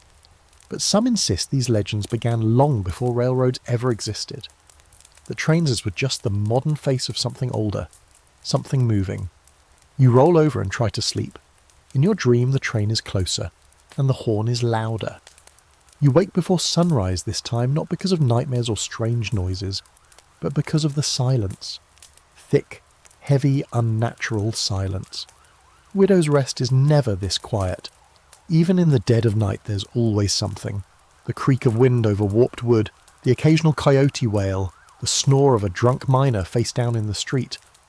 But now, nothing. Like the town's been buried under a glass dome. You sit up slowly, the blanket tangled around your legs, and for a few minutes you just listen. No hoofbeats, no birds, not even Biscuit's morning bray of protest. It feels like the world forgot to hit play this morning. You grab your revolver without thinking, strap it on, and step outside onto the general store's porch. The sky is still dark violet, with a pale streak of dawn trying to force its way in. Lamps flicker low in a few windows, but not a soul stirs. Even the air feels thinner, like the town's holding its breath again, and this time you're pretty sure it's not going to exhale. The first real sign of trouble comes from the east end of town, where the church bell suddenly tolls. Once, just once, low and warbled, like it's being rung by a ghost with shaky hands. You spin toward the sound, your boots crunching the gravel as you start jogging. When you reach the church, the doors are wide open. That in itself is strange enough. Reverend Bixby is fanatical about punctuality and locks, and it's not Sunday. You call out his name but get no answer. You step inside, eyes adjusting to the gloom, and that's when you see it. Someone's rearranged the pews. They are no longer in neat rows but dragged into a wide circle around the pulpit, their legs digging gouges into the floorboards. On the pulpit itself, a single candle burns, its flame disturbingly still. Beneath it sits a chunk of leather-wrapped something pressed down by a horseshoe. And painted around it, in tar or maybe something much worse, is a perfect ring of symbols, the same ones you saw etched in the dirt at Dusk Creek. Your stomach drops. No, you mutter. No, no, no. Because the horn is supposed to be buried. You help bury it yourself, under rocks so heavy it took you and Belle both to roll them. You reach out slowly toward the object, and then stop. The air around it vibrates. It doesn't hum this time. It growls, low, steady, and just quiet enough that you're not even sure you're hearing it with your ears. You back away, heart pounding, revolver suddenly useless in your holster. Someone brought it back, or something dug it up. Either way, it didn't want to stay hidden. You sprint to the sheriff's office, burst through the door to find Belle already up, already armed and already mad. They left it in the church, you say, breathless. He doesn't ask what it is. He already knows. Damn it, he mutters. I told you we should have buried it further out. We needed a mule, you fire back. You said Biscuit was too precious to risk on cursed business. He doesn't deny it. Instead, he grabs his rifle and tosses you a satchel of ammo. If someone's playing games, they're about to find out how good we are at flipping the board. You ride out town together. Not toward Dusk Creek this time, but towards Saddle Rock, the nearby ghost town that everyone avoids like it's contagious. Not just abandoned, but left behind. The kind of place people don't speak of without a drink in hand and a crucifix nearby. Belle says he got a note yesterday, anonymous, just a single line. If you want to understand what's coming, follow the tracks to Saddle Rock. Biscuit protests the ride every 10 minutes, as usual. But Belle's horse, Widowmaker, charges ahead like she's got a death wish. You find the first stretch of broken rail an hour later, half buried in the sand. It shouldn't even be here. Saddle Rock was never on a line, but the tracks curve across the plain like a scar that's recently started bleeding again. You follow them. The closer you get to the ghost town, the more you feel it. That cold pressure in your chest, like something heavy is settling on your ribs. Saddle Rock rises out of the heat mirage slowly. Splintered buildings, sagging rooftops, one half-collapsed clock tower leaning like it's drunk. The wind is wrong here. It doesn't blow, it hovers, and it smells, not like rot, not like decay, like a copper and dust and remembering. Belle dismounts first. You follow, stepping over the boards that groan underfoot even though they shouldn't be that brittle. You enter what used to be a saloon, its doors barely hanging on. Inside, tables are overturned, chairs smashed, glass still on the floor, but no sign of violence. Just chaos, like the town left in a hurry. Then you see it. etched into the far wall behind the bar. The gate is opening. The letters are scorched into the wood, and beneath it someone has scrawled in smaller script, "Midnight train to nowhere." That phrase again. You and Belle search the town building by building. The general store is empty, but there's a ledger on the counter filled with entries that don't make sense. Dates written backward, purchases that are just numbers, and a signature that's just a spiral. In the church, because every ghost town apparently needs one, you find rows of empty pews all facing away from the altar, and nailed to the altar itself is a newspaper clipping. You pull it off and read, July 2nd, 1859. Entire population of Saddle Rock disappears overnight. Locals say the land turned sour, only the clock tower remained functional, no bodies ever found. Bell runs a hand through his greying hair. "I've read about this town," he says. "Always thought it was folklore, but this..." You stare at the tracks cutting through the centre of town. "They weren't here before," you whisper. "Nope," Bell says, "which means someone or something is laying them now." And then you hear it. That whistle again. Distant. Chilling. You turn toward the hills. A thin line of smoke rises against the sunset, black and slow and wrong. The train is coming, and you're not sure if it's going to stop this time, or take all of you with it. Historical fact, Saddle Rock isn't real, at least not by name, but several Old West towns did vanish under mysterious circumstances. Drought, plague, gold busts, sure, but in some cases no record was left, no explanation, just stories passed from mouth to mouth about lights in the hills and whispers that made men go mad. Fringe fact? In 1871, a railroad foreman claimed to see a train arrive on tracks he never laid. It pulled into a non-existent station, opened its doors to nobody, and sat silently for 15 minutes. Then it rolled away, leaving only scorched grass and an overwhelming sense of dread. And the scholarly debate? Time and place in the frontier weren't always stable, at least in legend. Some believe there are thin places in the desert, cracks in the timeline where things slip through. Echoes, shadows, warnings. You leave Saddle Rock just before dark, racing the sun, but you know it's not just nightfall you're out running. It's the train. You barely sleep again, which is starting to become your brand, right alongside accidental lawman, part-time relic hunter, and now, apparently, unpaid harbinger of doom. Your dreams, when they do come, are full of clicking tracks and hollow voices. You're standing on a station platform that doesn't exist, watching your own shadow board a train and leave you behind. You wake up tangled in the sheets, sweating through your shirt and with the taste of copper in your mouth. That last part worries you more than anything. You step outside into the first dull blush of morning. Widow's Rest is already moving, but the energy feels wary. The kind of mood a town gets when people have seen just enough weird to start believing all the stories they used to laugh at. Folks give you a little more space on the boardwalk. No one meets your eyes for too long. Even the boy with the freckles seems subdued, sitting outside the barber shop trying to tie knots in a piece of string that looks suspiciously like it came from a noose. You give him a nod, and he returns it with a look that says, "We're all in it now, huh?" You don't need to reply, and he already knows. Sheriff Bell finds you on your second cup of coffee behind Halloway's, stirring the grounds like it owes you answers. He's holding a folded note, already yellowing at the edges.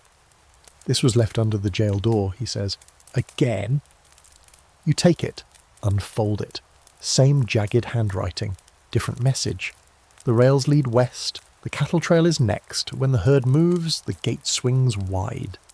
You stare at it, then back at him. "Cattle trail? You mean the drive?" He nods. Dusty Ben and his crew left yesterday. 30 head of Longhorn heading west through Red Valley Pass. You finish your coffee. Guess we're joining a cattle drive. You borrow horses again, because what else is new, and ride out before noon. The sun's a beast today, bearing down with relentless heat that turns the trail into a shimmering mirage. The pass cuts through the rocky hills in a narrow path barely wide enough for the herd. The perfect funnel, the perfect place for something unnatural to happen. You catch up to the herd just before dusk. The Longhorns are restless, bleating and pawing the dirt. A low wind has picked up, dry and warm like the breath of something enormous.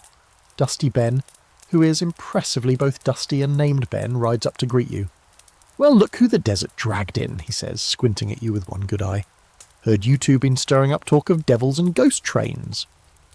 "You heard right," Bell mutters. Ben spits into the dirt and glances at the sky. "Figures. My cow's been acting like they're sniffing thunder. And I ain't seen a cloud in days. Last night they stampeded in circles. No reason, like they was running from something they couldn't see. You ride alongside the herd for a while, watching them twitch and bellow. Even the cowboys look spooked. One of them swears he saw a figure walking alongside the herd last night, matching their pace, never making a sound. Could have been a shadow, he says, or a bad one. Bad one, you ask. He doesn't explain, just tips his hat and rides ahead. As the sun sinks lower, the pass tightens. The walls of the canyon close in on both sides, jagged and wind-carved, casting long, unnatural shadows. You start to hear a sound in the distance, low and steady, like wheels on track. It's faint, barely more than a hum, but it's there, and it's getting louder. The cattle panic first. One of them bellows so loudly it echoes through the pass like a warning shot. Then another rears up, kicking and thrashing. Suddenly the whole herd surges forward, charging blindly down the trail. Cowboys shout, crack whips and chase them, but it's no use. The cattle are running from something. You just don't know what yet. Then you hear the whistle. Not loud, not even close, but it shouldn't be here. You pull up your horse, spinning toward the sound, and there, above the canyon wall, you see it. A train gliding across the ridge. No tracks, no steam, just floating, moving. Its cars are long, black, windowless, its wheels turn but they don't touch anything. And from this distance it's silent, but you feel it. The vibration in your chest, the static prickle behind your eyes. It's like the world is being stretched thin just by its presence. You shout for Bell. He's already seen it. He's already drawing his rifle. But then the train turns. Not the cars, the whole train. Like a snake when changing course, it angles down toward the pass. No, you mutter, that's not possible. And then it vanishes. Gone. No noise, no crash, no wind. Just gone. The cattle finally stop running. They mill nervously in a clearing beyond the pass, kicking up dust and confusion. One lies down, trembling eyes wide. A cowboy checks his watch and mutters, 5 minutes late. You ask what he means, but he won't say more. You and Bell dismount, walking to the base of the pass. That's where you find it. Tracks, fresh ones, embedded in the dust and gravel. 2 perfect lines of parallel steel that weren't there an hour ago. They run from the top of the ridge into the heart of the pass and then simply end. No start, no finish, just there. Bell crouches and touches them. Still warm. You look back toward the herd. The cowboys are quiet now, gathered in small clumps.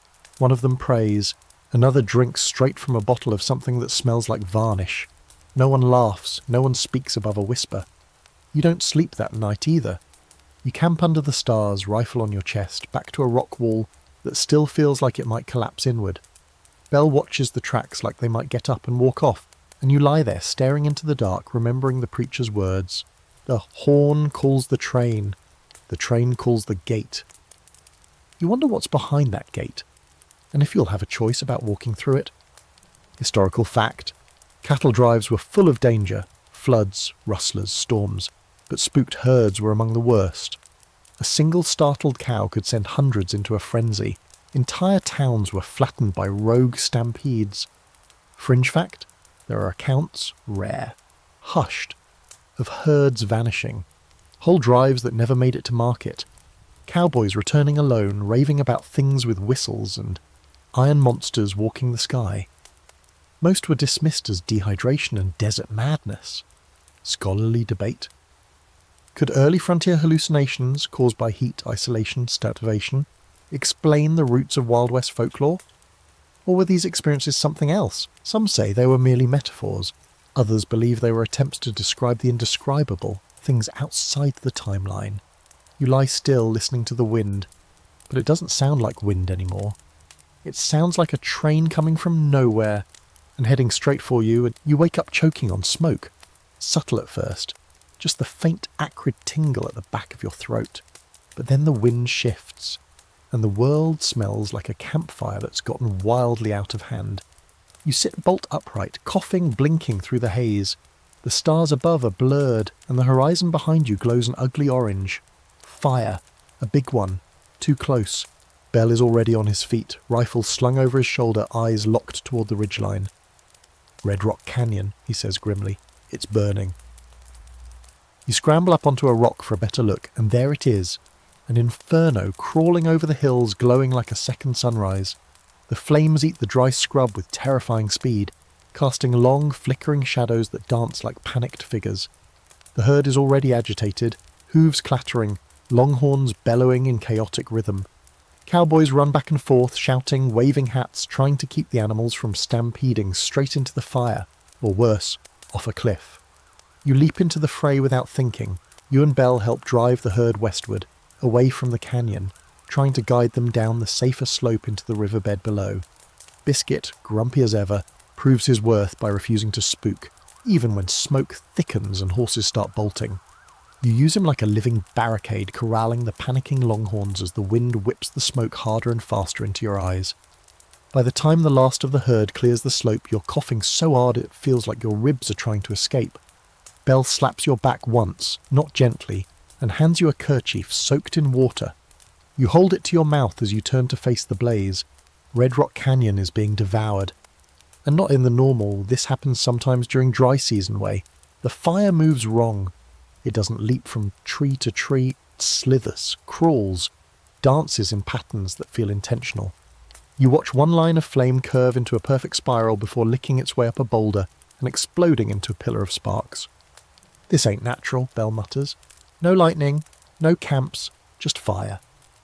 And then, through the smoke, you see it.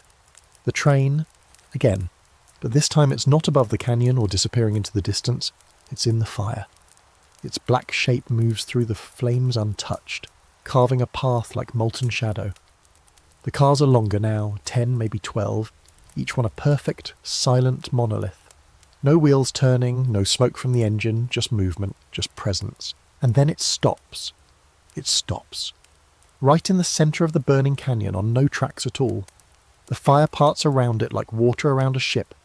And from inside the lead car, a door opens. Something steps out. You don't know how to describe it. It's tall, dressed like a man, but every inch of it is wrong. It wears a black suit that doesn't wrinkle, doesn't move. Its face is just a blur, not a blur from distance. A blur like it refuses to resolve into anything human. Your eyes try to find features and just can't. It stands there, silhouetted against a wall of fire, and slowly raises one arm. The ground beneath you shakes. The canyon wall cracks. And then, with a roar like a scream being swallowed, half the ridge collapses in a cascade of rock and flame. The figure vanishes in the chaos. The train too, gone again, as if it was never there. You and Belle duck behind boulders, shielding your faces as ash rains down like dirty snow. The wind howls, trees burst apart like matchsticks. Somewhere behind you a cowboy screams, cut off mid-cry. You'll never know if it was the fire or the rocks or something else entirely. When the smoke finally begins to lift, the fire has receded. Not died, retreated, as if it only came to make a point. The path through the canyon is now completely blocked by debris. A line of blackened earth where the fire danced remains visible for a few seconds before fading, like something exhaling its last breath.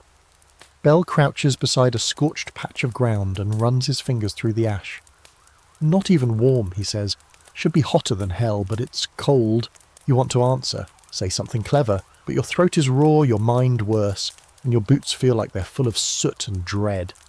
Back in Widow's Rest by mid-afternoon, the smoke's already reached the edge of town. People stare at the sky like they expect brimstone. Kids huddle close to their parents. Even Mrs. Halloway closes the store early. A move so rare it's practically a declaration of war. You sit on the general store porch, shirt stained with sweat and ash, eyes fixed on the hills. Belle joins you, lighting a cigar with hands that don't quite stop shaking. "What do we do now?" you ask. He exhales slowly. "We prepare." "For what?"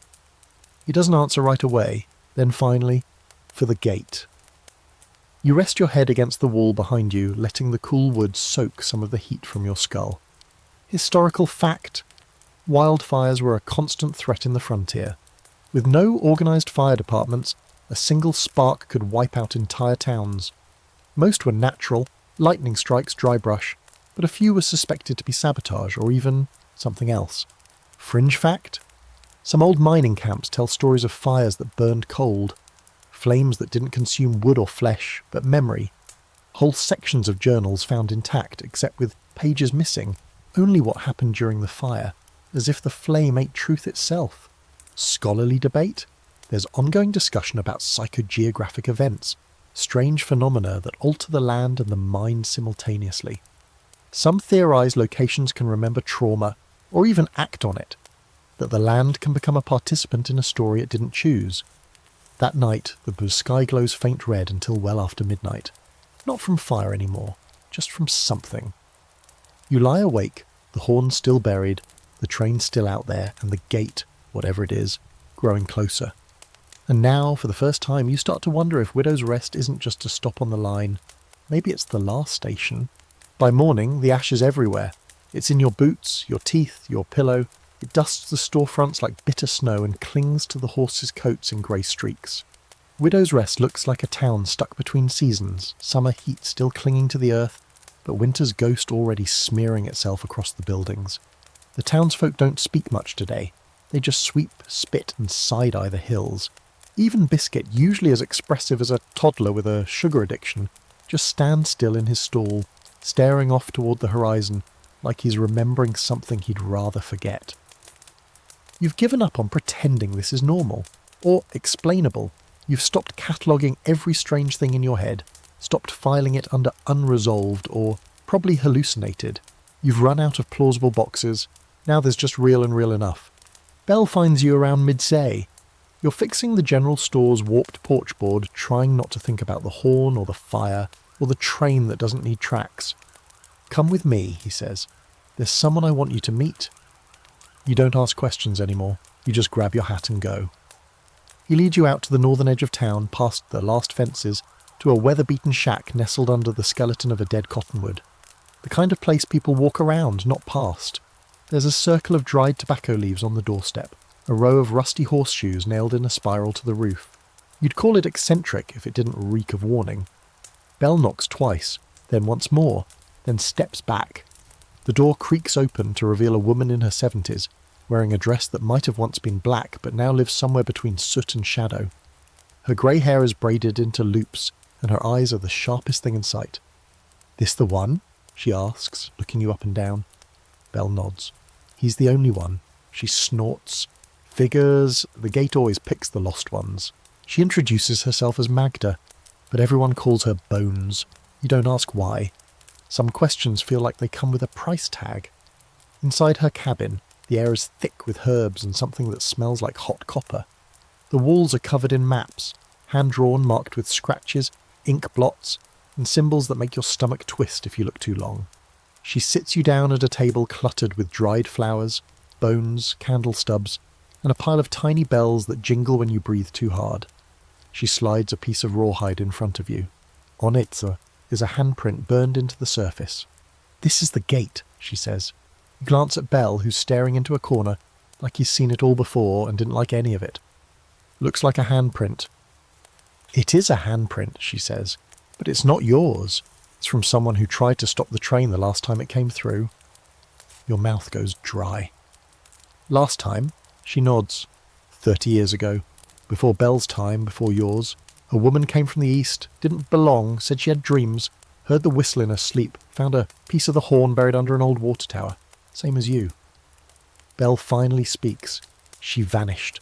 Took 5 others with her. Some say they boarded the train. Some say they opened the gate and walked through. Either way, she left behind that handprint and a barn full of ash. Bones points to a mark on the map, a jagged symbol that looks vaguely like a train track splitting into a tree. The land remembers. The dust keeps stories. You ask her what the gate is. She doesn't answer right away. Instead, she pours something thick and greenish into a chipped mug and hands it to you. "Drink." You hesitate. Belle just shrugs. "You'll live, probably." It tastes like wet moss and regret. But after the 3rd sip, your head starts to swim, and the room shifts. Not visually, but spatially. Like the corners stretch farther away and the ceiling breathes. Bones begins to speak low and rhythmic, her words almost sung more than spoken. "The gate isn't a door," she says. "It's a bargain. A line between here and not. Between memory and forgetting." You blink. "Is it alive?" She smiles grimly. "Wouldn't that be easier? Oh, the gate is old, older than this land, older than trains, or towns or laws. but something wants to come through it. Something that feeds on crossings, on those who don't belong. You know exactly who she means. She sets down a jar. Inside is a tooth. Too long, too curved, not human.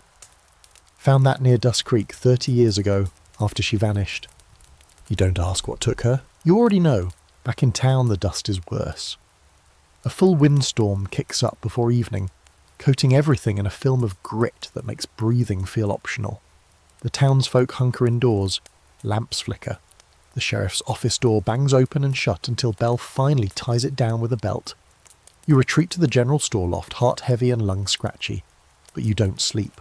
Not yet, because at midnight the whistle comes again. This time it's right outside. You sit bolt upright, revolver in hand, and crawl to the window.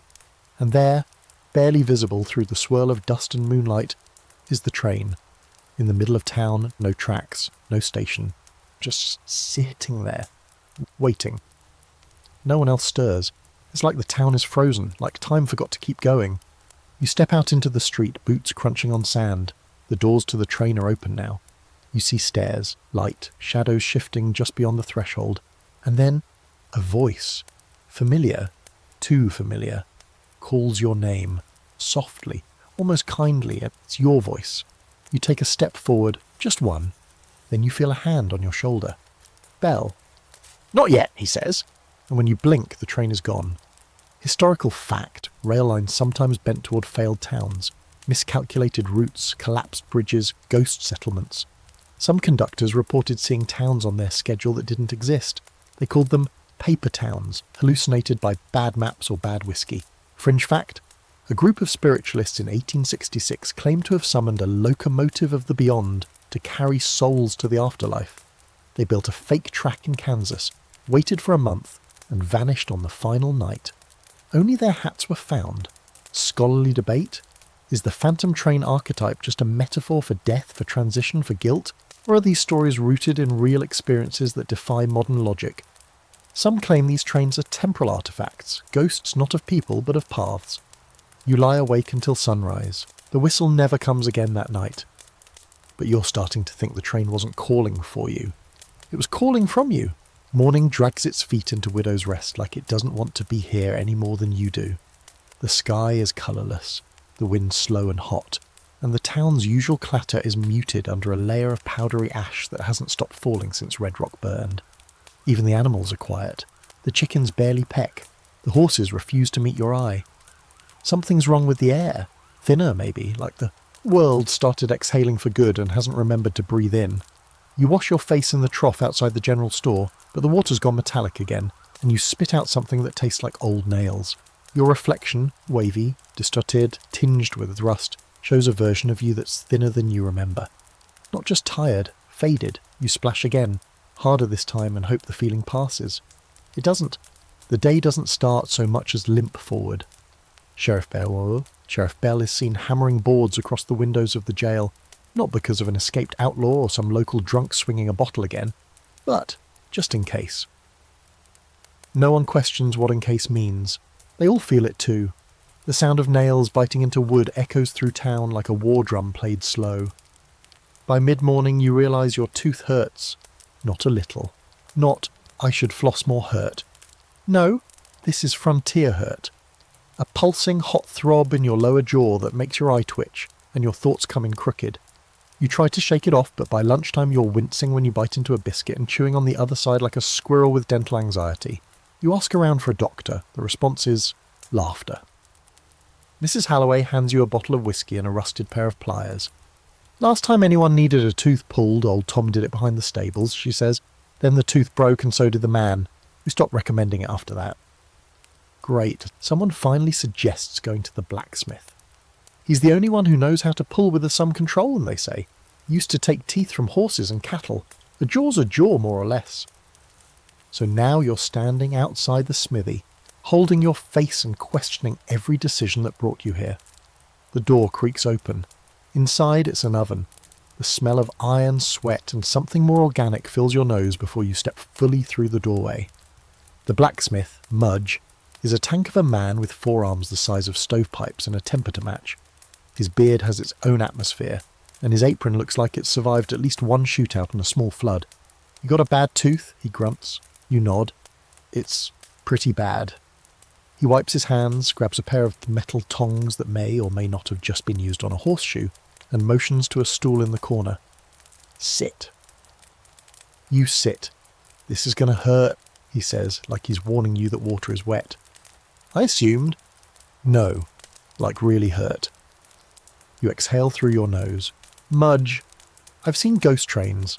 I've heard my own voice calling from another dimension. A tooth is manageable." He snorts. "You're going to wish it was the train." What follows is not exactly medicine. He has you bite down on a stick, ties a strip of leather to your wrist and a spike on the wall so you don't bolt. Then, without much warning, he drives the pliers into your mouth and starts yanking. It's not the pain, though that's impressive in its own right.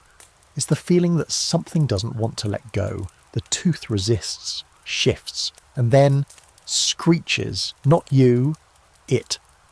A tiny, horrible sound like metal grinding against bone from the inside out. Mudge pauses. "You hear that?" he asks. You nod, mouth full of blood and questions. Finally, with a sickening pop and a flash of something that feels far too cold for your mouth, the tooth comes free. It's black, not rotten, black, glossy, twisted at the root, wrong. It almost pulses in the light. Mudge squints at it. "Well, I ain't never seen a tooth like that." He drops it in a tin cup. The cup immediately dents on one side as if the tooth is too heavy. You don't ask for it back. You're pretty sure if you touched it again, it'd burn its shape into your hand. You stagger outside, cotton stuffed into your mouth, and sit on the ground. Freckles appears beside you like a stray thought. "That the bad tooth?" You nod. He peers into the cup. "Looks like a bullet." You nod again. Then slowly he says, "You reckon it's part of whatever's inside you?" You freeze, because you do reckon that, and you hate that you do. Back at the general store, Mrs. Halloway helps you clean up. She takes one look at the tooth in the cup and mutters a prayer in a language you don't recognise. She doesn't ask what you want done with it. She just pours a jar of salt over it, wraps it in linen, and buries it in the fire pit behind the shop. "You don't keep things like that close," she says. "It remembers your blood." Your head swims, your mouth throbs, and the sky has taken on a strange yellow hue, like someone smeared mustard over the sun. And then, as if the day hasn't already been enough of a horror parade, a message arrives. Not a note this time. A person. A man in a preacher's coat. Not the same one from Hollow Creek. This one's older, eyes glassy, coat torn like he's been crawling for miles. He walks into the centre of town, mouth bleeding, hands shaking, and says only 4 words before collapsing. The gate is open. Bell is on the scene in seconds. You limp out behind him, clutching your jaw. The man is unconscious but breathing shallow. His hands are marked with ash. Burn scars in the shape of rails run across his palms. No one knows who he is. No one knows where he came from, except maybe you. You lean down and whisper to him, "What's on the other side?" He opens one eye just barely and says, "You." Then he passes out again. Historical fact. Itinerant preachers often walked alone through dangerous terrain, delivering sermons in camps and towns on the edge of nowhere. Some didn't survive. Some showed up half dead with tales of divine encounters or damnation. Fringe fact. There are 19th century records of iron teeth pulled from the jaws of prospectors near collapsed mines. The accounts were dismissed as myth. The samples mysteriously vanished. Scholarly debate? Could trauma physically alter the body? Early frontier medicine included beliefs that curses, grief, or divine punishment could manifest as bodily deformities. Psychosomatic symptoms? Maybe. Or maybe the body knows when something unnatural takes root. That night you sleep, but your dreams are someone else's. Someone who has your face and teeth made of iron. By the next morning the preacher is gone. Not dead, not in bed, just gone. The cot where Bell laid him out in the jailhouse is still warm, but the man himself has vanished like steam from a coffee mug. No signs of struggle, no footprints, no door left open. It's like he just got up, dusted off his tattered coat and stepped through a crack in the world. Maybe he did. Bell's pacing the office, boots scuffing against the warped floorboards, jaw clenched so tight it looks like it might splinter. "We had someone who knew," he mutters. "Someone who saw the other side, and now we've got nothing but a ghost trail and an empty blanket." You lean against the doorframe, your jaw still aching from the Blacktooth incident, and your head pulsing like it's full of bees. We've got more than nothing, you say. We've got a growing pile of wrong. Belle pauses. You're not wrong. Which would be satisfying if it didn't feel like such a terrible victory. Outside, the sun is struggling to break through a low ceiling of haze. The air tastes like coal and sulphur, and the streets of Widow's Rest are quieter than ever. Even Freckles hasn't appeared this morning, which is honestly more alarming than the ghost train sightings. You step into the street and immediately notice something new. Scrawled across the side of the general store in thick black ash are 4 letters, large and crude. Gate. No signature, no footprints, just a word smeared across wood like a warning or an invitation. Mrs. Halloway is already trying to scrub it off with lye soap and a cloth that probably did a tour in the Civil War. I swear, she growls, if that's Cobb's people playing with soot again, I'm going to teach 'em what boiling water feels like. You offer to help, but she waves you off. You've got enough on your shoulders. Go find out who's scribbling cryptic nonsense before the town starts thinking this is the end of days. Spoiler, they already do. You check the jailhouse again, then the church. Nothing. No signs, not even that faint train whistle hum that's haunted the edges of your hearing for days. It's as if everything's gone still. Too still. The kind of stillness that comes before something kicks in a door. But then Belle sends a runner, one of the ranch boys, face flushed from sprinting, to fetch you. "Warehouse," the kid says, panting. "Behind the mill, someone's inside, screaming." You follow him past the stables and into the edge of town, where an old shipping warehouse slouches like it's ready to fall. Used to be for grain, then horses, now it's just another building. The wind whispers through. Belle's already there when you arrive, revolver drawn, eyes narrowed at the boarded up front. "Someone's inside," he says. "I heard 'em." You listen. For a moment nothing, then thump. A low, heavy sound, then again thump thump, then a scream, human, raw, not words, just pain. Belle moves first, kicking the door in with a splintering crack that echoes through the alley like a gunshot. You rush in behind him. What you find isn't what you expect. Inside it's dark. Too dark. Your boots crunch over the broken glass and old hay. In the far corner a shape writhes on the floor. You rush toward it and find a man, bare-chested, eyes rolled back, arms bound behind him with rope that looks like it's soaked in ink. Carved into the floor beneath him are those same symbols again. Circles, lines, spirals. And surrounding it all, drawn in what you pray is just paint, is a perfect ring. The man is whispering something over and over, fast and frantic. You lean close. "He's saying your name." Over and over, your name. Belle grabs your arm. "We have to break the circle." You hesitate. What if it's the only thing holding him in? Belle doesn't answer, because that's when the man's eyes snap open. They're yours. Exactly yours. And then his voice, your voice, says, "You left the door open." You stumble back, nearly fall. Belle fires a shot into the ceiling to break whatever spell is choking the room. It's enough. The symbols fade.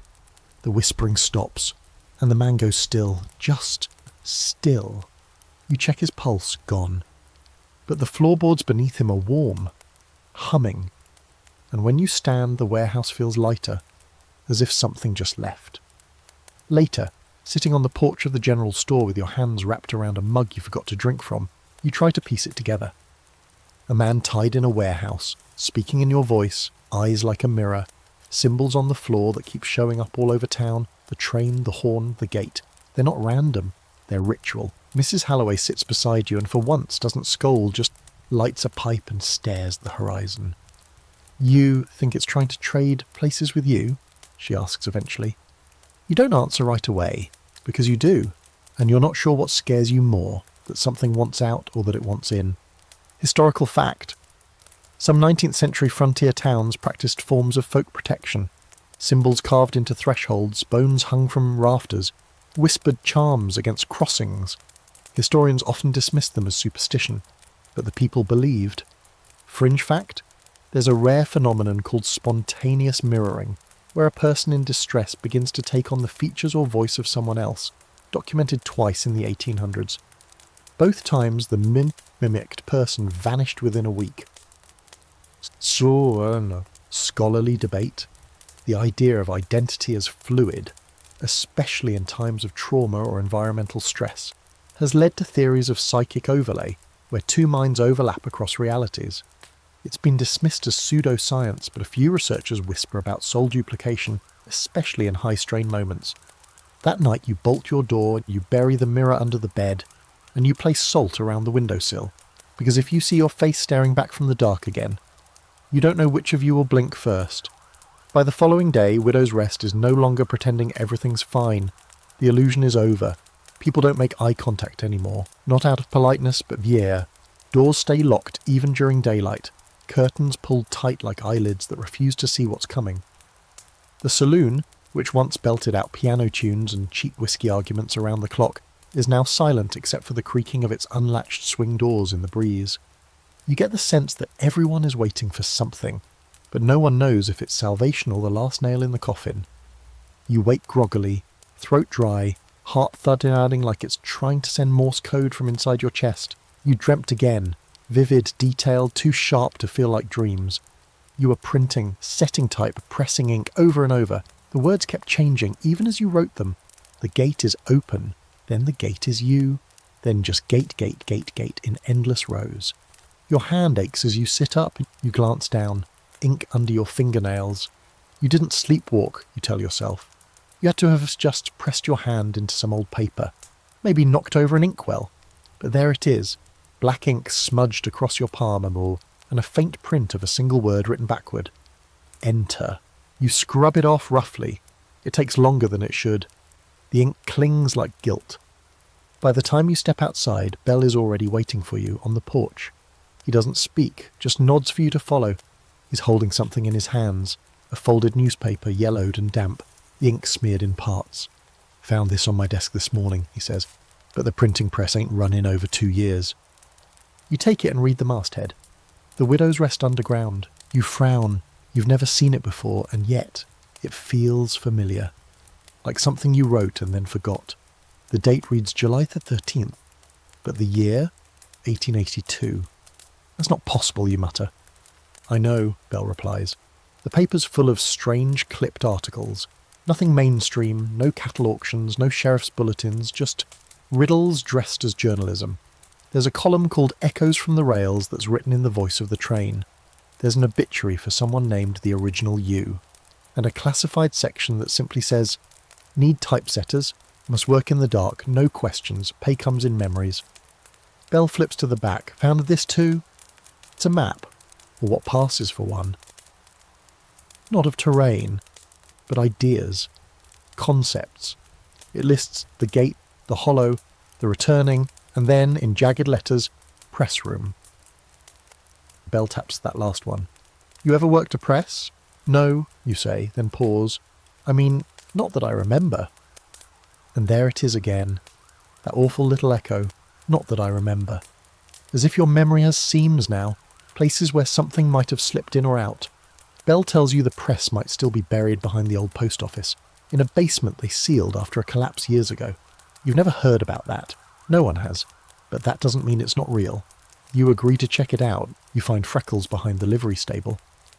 He's been wearing his father's old hat like it makes him bulletproof, and today he's chewing tobacco, because of course he is. You ask him if he knows anything about the old print shop. He nods. Grandpa said there used to be a paper no one read but everyone feared. Said it printed things before they happened. Accidents, names, births that didn't go right. Folks said if your name showed up, you had 3 days to pack or pray. You stare at him. That's comforting. I didn't say it was a nice memory. Back at the post office, Bell uses a crowbar to pry up a warped trapdoor beneath a pile of mouldy ledgers. Beneath that is a staircase, half collapsed, that drops into a room so dark it swallows your lantern light. You go first. The air is stale and strangely humid. The walls are lined with broken shelves, and the floor crunches with old paper and rat bones. And in the centre of the room, like a shrine to forgotten stories, sits a printing press. It's enormous, all gears and levers and inky tendons. You don't know how it's still standing, or why it's breathing, no other way to describe it. With each flicker of light, the machine seems to pulse, as if the rollers are twitching, as if the press is waiting. You approach. Bell stays at the top of the stairs, his face unreadable. A sheet of paper rests in the type bed, already printed. You pull it out. At the top, the Widow's Rest Underground, and the headline, Deputy Replaced, New Copy Acceptable. Your stomach twists. Copy? Belle climbs down slowly, glancing over your shoulder. Maybe it's not talking about text. You flip the page. The next line reads, Original expired at 3:12 a.m, replacement already in play, calibration pending. You check your watch, 3:12 a.m. That's when you woke up with ink on your hands. Belle watches you. His hand rests near his revolver. You meet his gaze. You think I'm not me? He doesn't answer, just stares. You crumple the paper and throw it into the corner. It uncurls on its own. Later, back at the general store, you wash your hands 3 times. The ink still comes back. Mrs. Halloway notices. You've got printer's fingers, she says. I haven't printed anything, you say. She shrugs. Doesn't mean you didn't. You dream again that night. You're at the press, alone, in the dark. But instead of paper, it's printing on skin. And the skin is yours. Historical fact. Frontier towns often had underground or shadow newspapers. Small-run, illegal sheets printed on stolen presses, often used to expose corruption or stir revolution. Some disappeared without a trace. In one case, the printer was found bricked into his own cellar, the final issue in his mouth.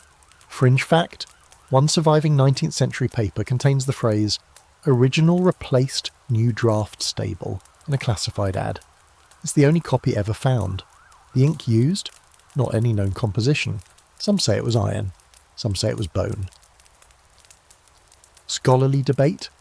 There's a quiet theory in esoteric circles that information, especially printed words, has power over identity, that to name a thing is to own it, and to publish it is to rewrite it. Some argue that haunted texts aren't just stories, but scripts the world is forced to follow. That night, before you fall asleep, you check your name. You write it out carefully in your own hand. It still looks right. But you're not convinced.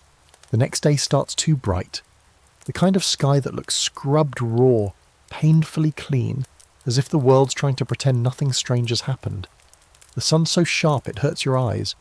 You step outside squinting and suspicious, certain it's a setup. The air is hot and still, like a pause between arguments, and Widow's Rest has the restless hush of a crowd before a hanging. You don't make it 5 steps before someone nearly bowls you over on the boardwalk. Easy, you bark, catching your balance. The man stumbles back, his arms full of rolled-up canvas posters and a bucket of glue. You recognise him. Monty Trill, the town's barely employed sign painter and part-time chicken thief. He's grinning from ear to ear and out of breath like he's been running all night. It's happening, he gasps. What is? The show, Buffalo Bill's Wild West. They're coming. Real stage, real guns. Posters showed up overnight. You frown. Posters? He unrolls one and shoves it into your hands. The parchment is thick and slightly damp, like it was printed with old ink that hasn't finished setting. It reads, Coming soon to Widow's Rest, Buffalo Bill Cody's Wild West spectacle. Gunslingers, ghost riders, the gate revealed. One night only, all aboard the final ride. You blink at it, your skin going cold. Your eyes land on the tagline at the bottom in fine print. No refunds, no returns, all souls final. Monty doesn't seem to notice. He's already running off to slap another poster onto the livery wall. You look up and realise they're everywhere, tacked to doorways, nailed to trees, pasted onto the saloon's swinging doors. No one saw who put them up, and yet they're printed with your town's name, your current nightmare, and the line the gate revealed. Sheriff Bell meets you outside the jailhouse, holding a crumpled copy of the same poster. This a joke? He asks. I don't think anyone's laughing. He sighs. I knew Cody once, years back. He ran shows, sure, but nothing like this. You glance at the sky. You think it's really him? Bell shakes his head. No, I think it's something wearing him or wearing his name. Whatever's coming, it's using the show to get us all in one place. Mrs. Halloway slams her store shutters closed. I swear, she mutters, if this turns into a circus of doom, I'm burning my own building down and blaming termites. Despite the warnings, despite everything, the town gathers. Because that's what people do when there's nothing else to do. They cling to spectacle, to the idea that if something looks fun, it can't be dangerous, even if the posters are clearly cursed, even if the flyers curl at the corners like they're breathing. By sundown, a stage has appeared outside of town. No wagons, no workers seen, just there. A full setup, bleachers, bunting, lights strung between posts.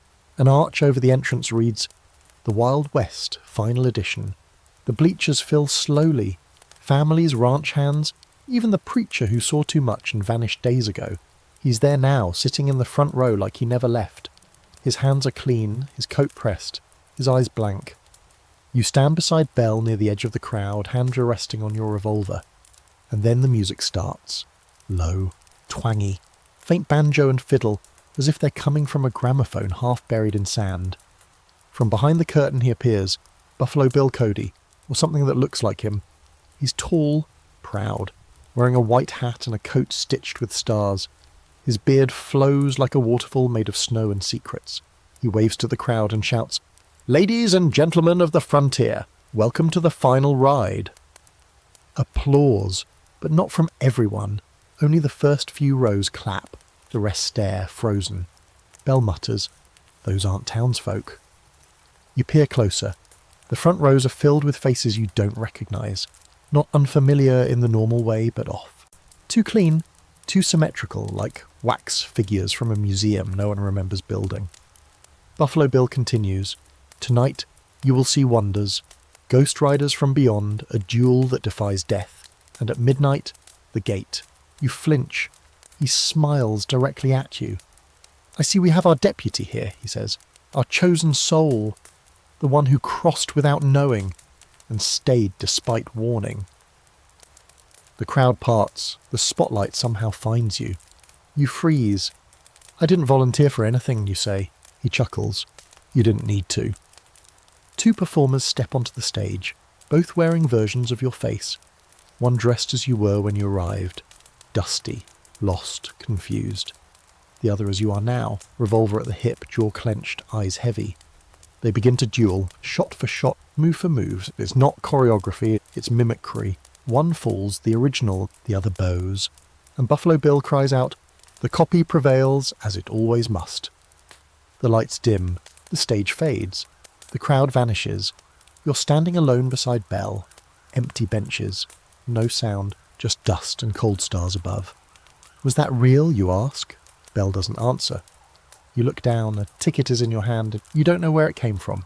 It reads, "Passenger admitted, line terminal, seat 0. Back in town, the posters are gone. Not torn, not weathered, gone. The boards where they hung are bare and polished. Mrs. Halloway says she never saw them. Freckles says there never was a show, but you remember the music, the duel, yourself twice. You keep the ticket in your coat because you know this ride isn't over. Not yet."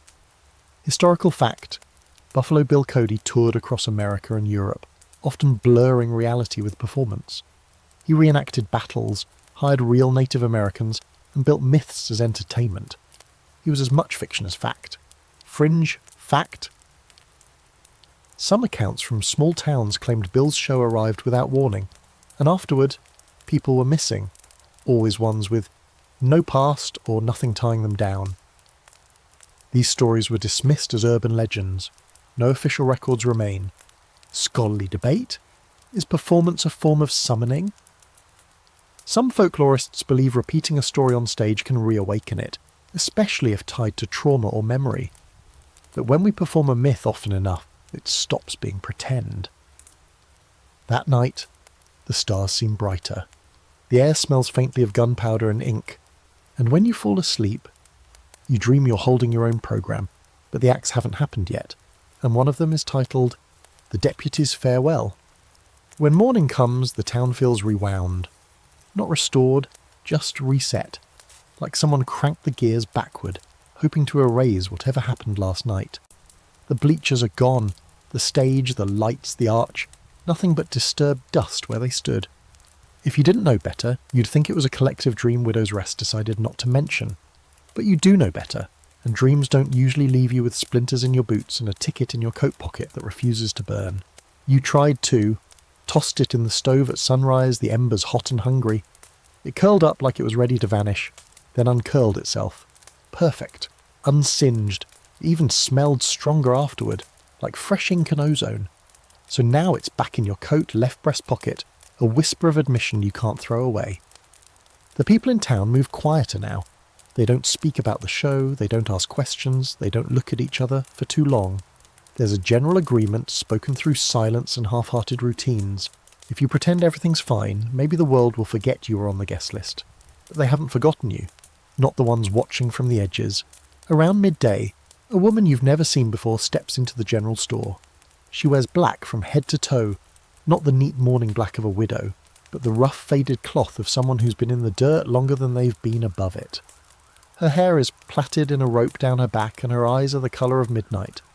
She looks like someone who's visited every ghost town in the territory and never asked to come back. She doesn't speak, just walks up to the counter, sets down a bundle wrapped in velvet and pushes it toward you. Bell's there too, leaning against a barrel of dried beans that no one ever buys. He watches the exchange without blinking. You unfold the bundle. Inside is a bone, long, smooth and perfectly white, but it's carved, lettered, your name, etched into the surface as if someone wrote it there while the bone was still alive. You look at the woman. What is this? She finally speaks, and her voice is smoke wrapped in gravel. It's a warning, or an invoice. Invoice for what? She tilts her head. Your place, on the train. Then she turns and walks out, leaving nothing but the scent of sage and iron behind her. Bell says nothing for a while. Then he whispers, I've seen bones like that once, long time ago. A marshal up in Dead Hollow had one. It had the word farewell scratched into it. He died 3 days later, with a railroad spike in his chest. You wrap the bone back up and tuck it beneath the counter. It doesn't feel like ownership. It feels like someone filed you under pending. Later you find yourself walking, not for any reason. Not because you have a destination, just walking. Past the stable, the church, the collapsed mining shaft outside town. Your boots carry you like they're tired of the waiting. Eventually, you find yourself at the edge of Widow's Rest, where the land flattens and turns pale. You spot something in the distance, a line. 2 of them, actually. Thin, dark, running through the dust, train tracks. But they don't go anywhere. No station, no tie-ins, no junction. Just tracks that appear in the middle of nothing, stretching out into more nothing. You walk beside them for a while, unsure whether you're heading somewhere or being led. The air grows still, heavier. Then you hear the rhythm, faint at first, like a train approaching far, far away. You stop. Turn, no engine, no smoke. But the sound continues. Then you realise it's not coming from the tracks. It's coming from beneath them. You kneel and press your hand to the metal. Warm, not heat from the sun, heat like blood. You straighten quickly, look around. And there, off to your right, you see a figure. Another version of you, not the copy from the show, not the man in the warehouse. This one's different. He's older, tired, wearing a duster that hangs off his shoulders like it's made of regrets. He's standing still, watching the tracks, a rifle slung over one shoulder and a silver watch dangling from his fingers. You walk toward him. He doesn't move. When you reach him, he finally speaks. I tried to stop it too. You open your mouth. No sound comes out. He continues, the train, the gate, the swapping. I buried the horn, tore up the tracks, shot my reflection, burned the press. But it always circles back. Who are you? He turns to face you. And you see it. Your face, your scar, your jacket, everything. He smiles, just a little. You, a few rides ahead. Then he vanishes. No poof, no special effects, just gone. The dust swirls. You're alone again. That night you return to town. Bell's waiting for you on the jailhouse steps, chewing the last of a cigar he doesn't seem to enjoy. You feel it, don't you? He asks. The change. You nod. Clock's moving strange, and he says, hours skipping, or looping. I watched the same crow fly across the sky 3 times this afternoon. Not a crow, the same one. You sit beside him and watch the sun set twice. Historical fact. The Transcontinental Railroad was a feat of engineering, but many of its smaller offshoots were plagued by disappearances. Workers went missing, tracks warped overnight. A few lines were abandoned after only a single trip without explanation. Fringe fact, in 1883, a settler in Nevada claimed to find tracks that led in a perfect circle. No start, no end. He followed them for hours, only to return to where he began and find his wagon aged 20 years. His wife inside hadn't aged a day. Scholarly debate? Time distortion in folklore often signals places where reality thins. Some believe these tales originated from natural disorientation, magnetic anomalies, or starvation. Others believe they represent literal time loops, moments where the world folds inward. You lie in bed that night holding the bone, not because it comforts you, but because you want to know when it gets cold. You're not sure what finally wakes you. Could be the scraping at the window, or the hum of something just outside your dreams. Could be the whisper of your own name from a voice that sounds almost like yours. Either way, when your eyes open, it's still pitch black and the whole world feels like it's holding a breath. You reach for the lamp, but it flickers before your fingers touch it and dies again. You try a second match, same result. On the third try the flame holds, but only just. Its light dances nervously across the wooden walls of the general store loft like it's looking for an exit. You sit up, and that's when you hear it. The train whistle. Close this time, not distant, not dreamed, right there. You throw on your boots, teeth gritted against the cold knot forming in your gut. When you step outside, the air is still, and the stars hang like dropped pins on the velvet. Widow's Rest is silent. No movement, no light from windows, no barking dogs or braying mules. Not even Biscuit stirs in the stable. And then, clang! The unmistakable sound of a cowcatcher hitting a rail spike. You spin toward the edge of town. It's here. The train, but not like before. This time you can see everything. The engine glides in without steam, without coal, without need. It's too long, too tall. Its frame shifts subtly as you watch, like it's alive, like it's adjusting. Each car behind it is different. One made of blackened wood. One a dull brass, one almost translucent like smoke in a jar. No two alike, all connected by hinges that bend wrong and too far. The tracks weren't there yesterday, but now they've grown out of the dirt like vines of iron, wrapping the town in a slow perfect circle. People begin to emerge. Not many, just a few, in nightshirts, coats, half-dressed and dazed. You see Freckles in his father's boots, eyes wide, mouth slack. You see old Miller, clutching a Bible with pages torn out. Mrs. Halloway stands on her porch, pale, mouthing something over and over you can't hear. The town is sleepwalking, and the doors on the train are open. From within each car, soft golden light spills out, inviting, warm, wrong. Bell is beside you now, you didn't even hear him approach. We're not stopping it, he says. No. But maybe we can slow it down. You step forward. The moment your boot touches the rail, the train shudders. Not violently, more like a ripple through a pond. A moment of recognition, like it knows you. And then, from the third car on the left, a figure emerges. You. Again. But this time they're wearing your clothes exactly as they are now. Same shirt, same dust on your knees, same bruise on your jaw. It's not an echo, it's a mirror. They step down the stairs. You don't move. They stop 3 feet in front of you. I've already seen the end, they say softly, and you're not ready.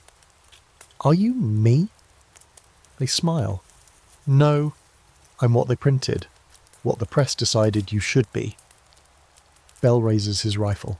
The copy turns to him. You'll shoot me, it won't help. You ask, what's on the train? The mirror you glances toward the open cars. Versions, they say. Traded stories, swapped souls. Passengers who stayed too long in one reality and wore out the stitching. You shake your head. I never agreed to this. You didn't have to, the copy says. You looked into the mirror. You wrote your name in ink. You held the horn, and you kept the ticket. They reach into their coat and hold up something familiar, your iron tooth. You instinctively touch your jaw. It still aches. You're not a deputy anymore, the copy says. You're a page, a draft, a soul being edited. Behind you, more townsfolk are approaching the train. No one's stopping them. No one can. You feel it, the pull, like gravity, like guilt. Bell grabs your arm. You can't get on. You look at him. I think I already did. Then, without warning, Freckles sprints toward the nearest car. You don't think. You run after him, catching up just as he reaches the steps. You grab his collar and yank him back. He fights, eyes glassy. It's calling me, he sobs. I saw my mum inside. She waved.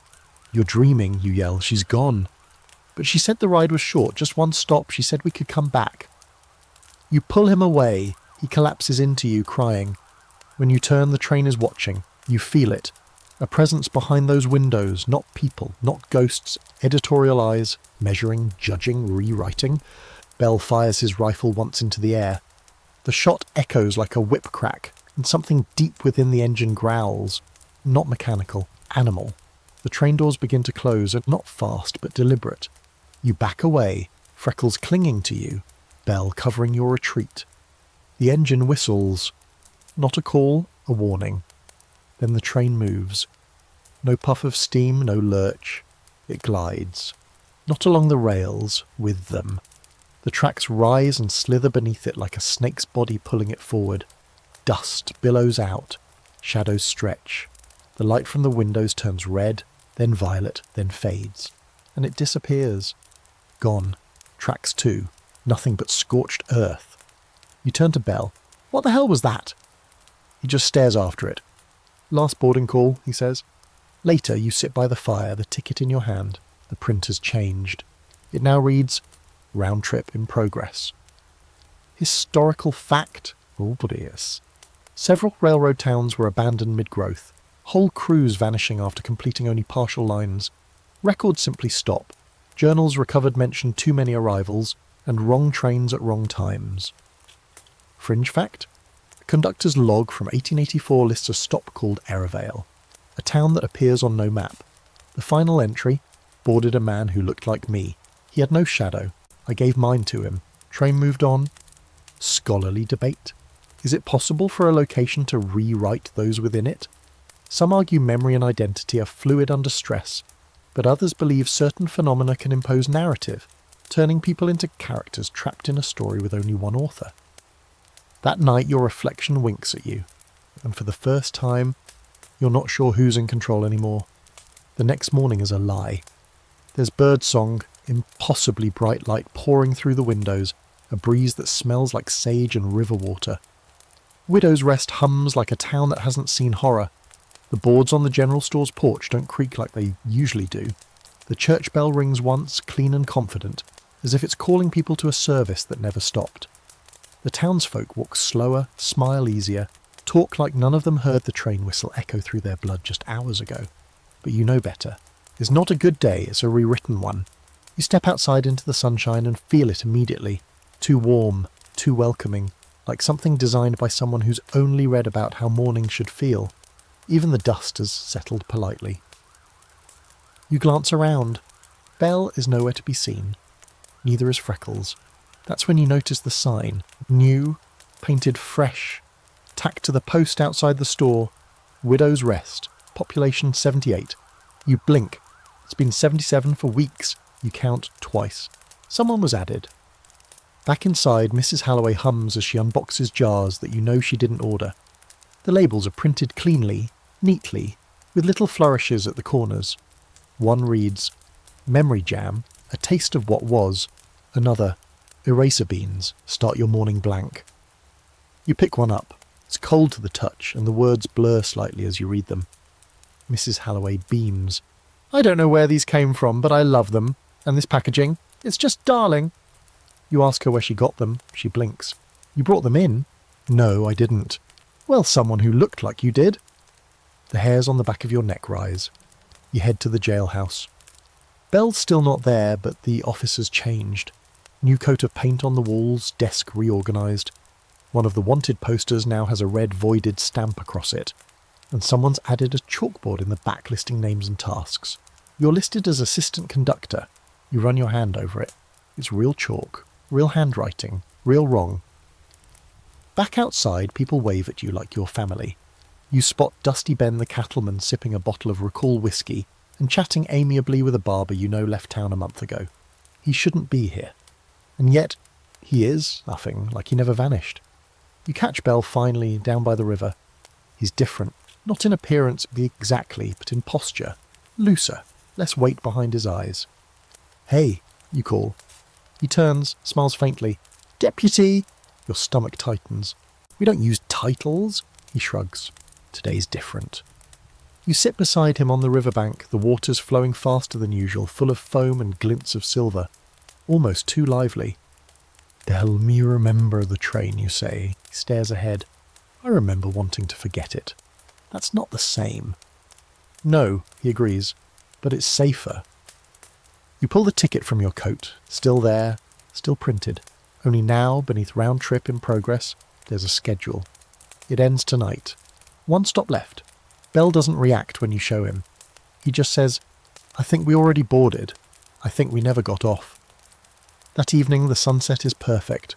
Orange skies, lazy clouds, wind just strong enough to flutter curtains and stir memories. It's beautiful, staged, cinematic.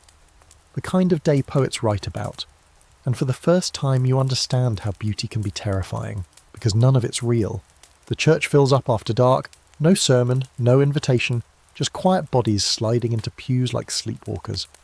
You sit in the back, Bell beside you, Mrs. Halloway in the third row.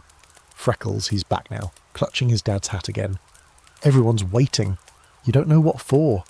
And then, from behind the pulpit, you walk out.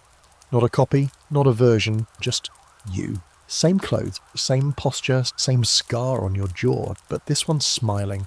Calm, rehearsed. Welcome, you say. Bell tenses. The you on the pulpit continues. You've done well. You've played your parts, the edits are complete, the story ends tonight. You stand. This isn't me. The copy smiles wider. It is now. The town's accepted the draft. I never agreed. You held the ticket. You entered the gate, you watched the duel, you drank the ink, you wrote yourself out. I just filled the vacancy. The church doors swing open.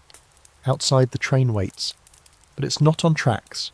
It's floating, hovering, each car glowing faintly, doors wide open. No sound, just the pressure of it. You draw your revolver, aim it at the pulpit. The other you doesn't flinch. You can't shoot out a sentence, it says. You pull the trigger anyway. Bang! The bullet hits flesh, splinters wood.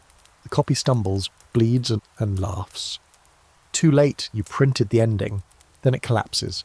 The townsfolk don't scream, they applaud. Slow, even, polite. Bell grabs your shoulder. We need to leave. You nod. But the applause keeps going, and now the train is applauding too, each door rattling in rhythm. Outside, the sky turns ink black. The stars blink out, one by one. You run. The town blurs around you. Signs smear. Faces stretch. Your own voice calls after you, whispering, you're almost done. You and Bell reach the edge of town just as the train screams. Not a whistle. A scream, yours. And then, for just a second, the town flickers, like a page being turned. Historical fact. Some towns did vanish overnight. Government records list populations one day, then nothing the next. No explanation, no survivors, just sealed files and folklore. Fringe fact, one derelict train car was found abandoned in the Nevada desert with mirrors covering the walls. The only item inside, a ticket labelled Last Draft. No one ever claimed it. Scholarly debate? Can a person be written out of their own life? Philosophers argue about narrative identity, the theory that we exist through stories. If that story's overwritten, edited, twisted, are we still us? You hide the ticket under your shirt, because the last line is printed now. Departure, midnight, 1 seat only. You don't sleep. How could you? Midnight approaches with the weight of a second death. You sit on the floor of the general store, back against the counter, arms resting on your knees.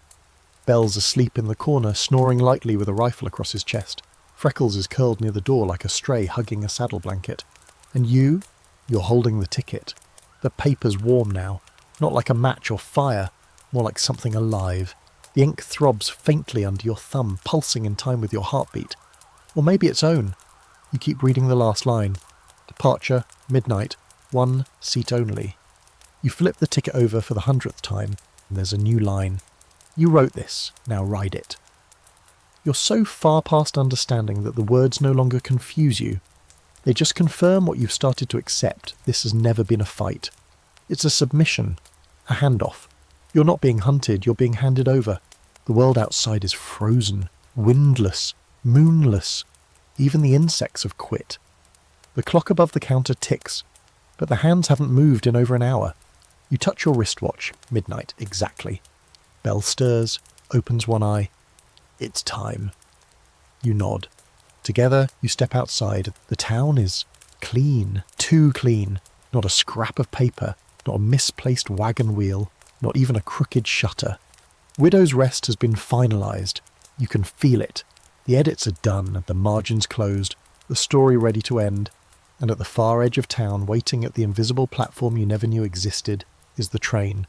It's larger now, taller, more complete. Its engine is carved with symbols that glow faintly, like letters from a language that hates being spoken. The cars stretch into the darkness, no longer physically connected, just hovering, held together by will and momentum. There's a pulsing energy along the rails, like reality is being magnetised towards something deeper. You approach slowly, boots crunching over gravel that wasn't here yesterday. The ticket in your hand grows hot enough to sting. Bell stops you a few feet from the first car. "You sure about this?" he asks. "No." "You think if you get on it'll stop?" "Oh, sure." "No. But if you don't..." You glance at him. "It writes someone else in my place." He nods, doesn't argue.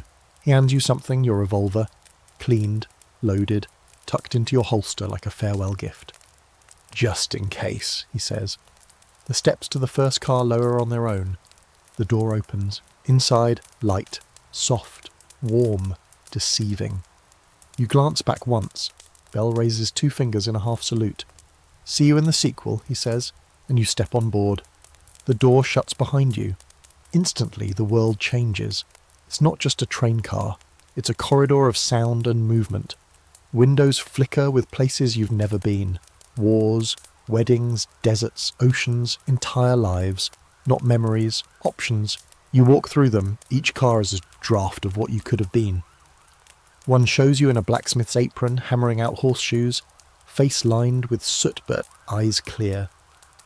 Another reveals you running a saloon, laughing with strangers, old and content, not a single ghost in your shadow. One shows you dead in a ditch, a bullet hole where your story stopped. You pass them all. At the 5th car, the doors open on their own. Inside, the printing press. The same one from Widow's Rest, only elevated, floating, spinning on an axis that shouldn't exist. The type arms move on their own, carving words into empty air. The ink glows gold. You see yourself there. Not a copy, not a reflection, just you, or what's left. You're wearing a conductor's coat now, buttons shaped like hourglasses. Your eyes are hollow but focused. In one hand, the horn, in the other, the iron tooth. You raise both as you approach the press, and you hear your own voice, calm and clear. To close a story, you must finish the sentence. The press spins faster. Ink drips from the sky. Words begin forming in the air. The deputies stepped aboard. You scream.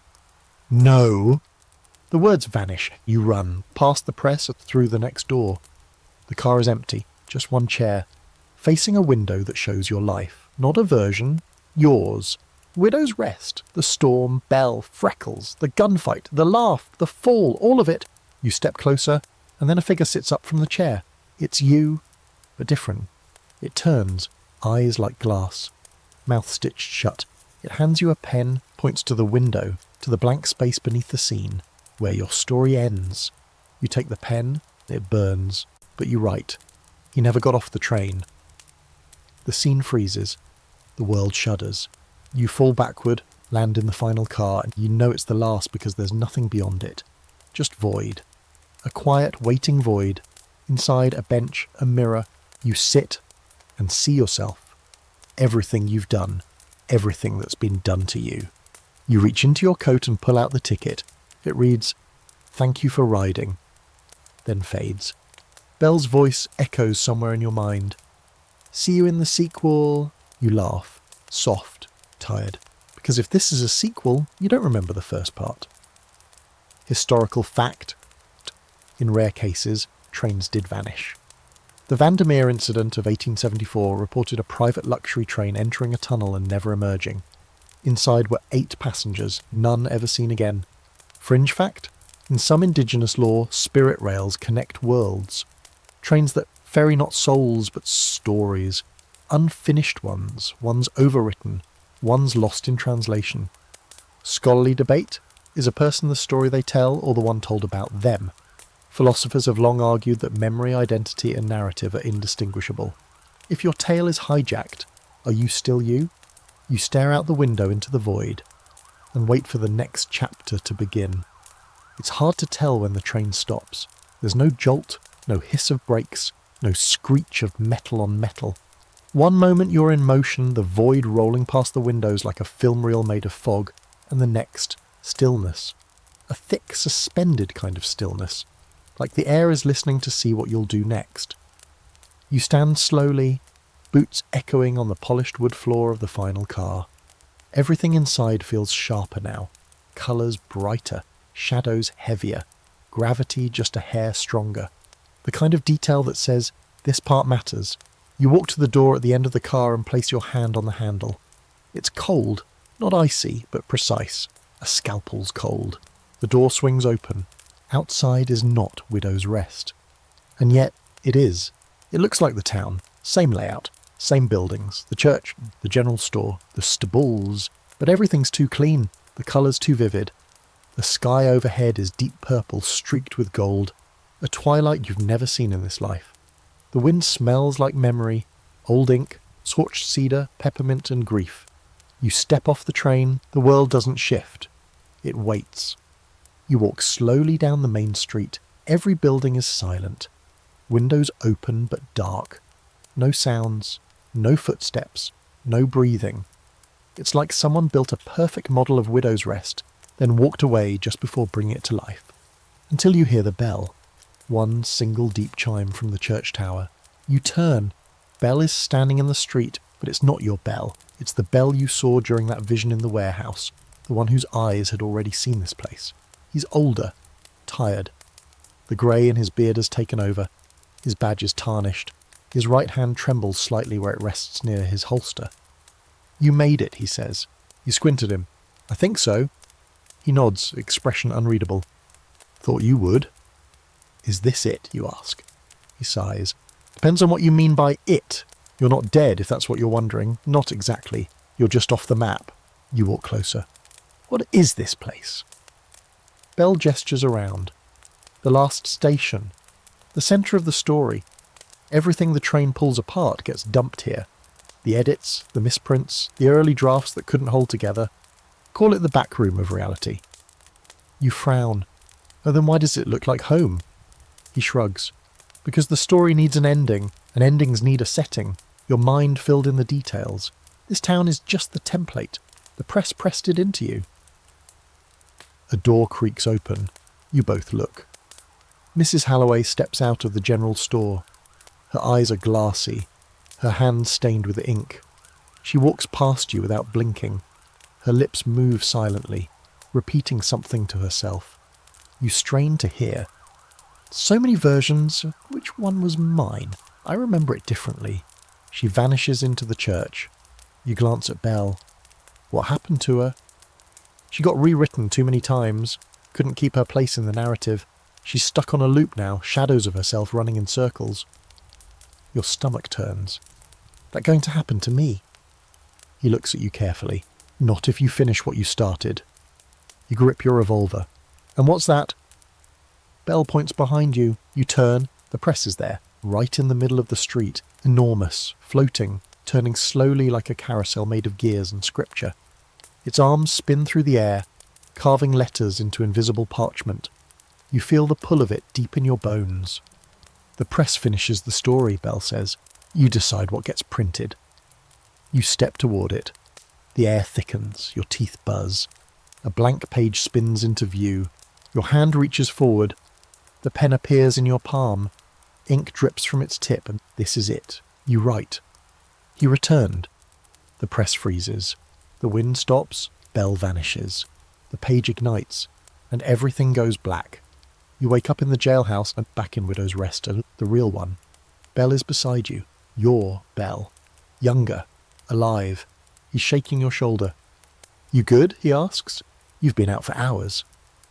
You sit up slowly. Everything looks right.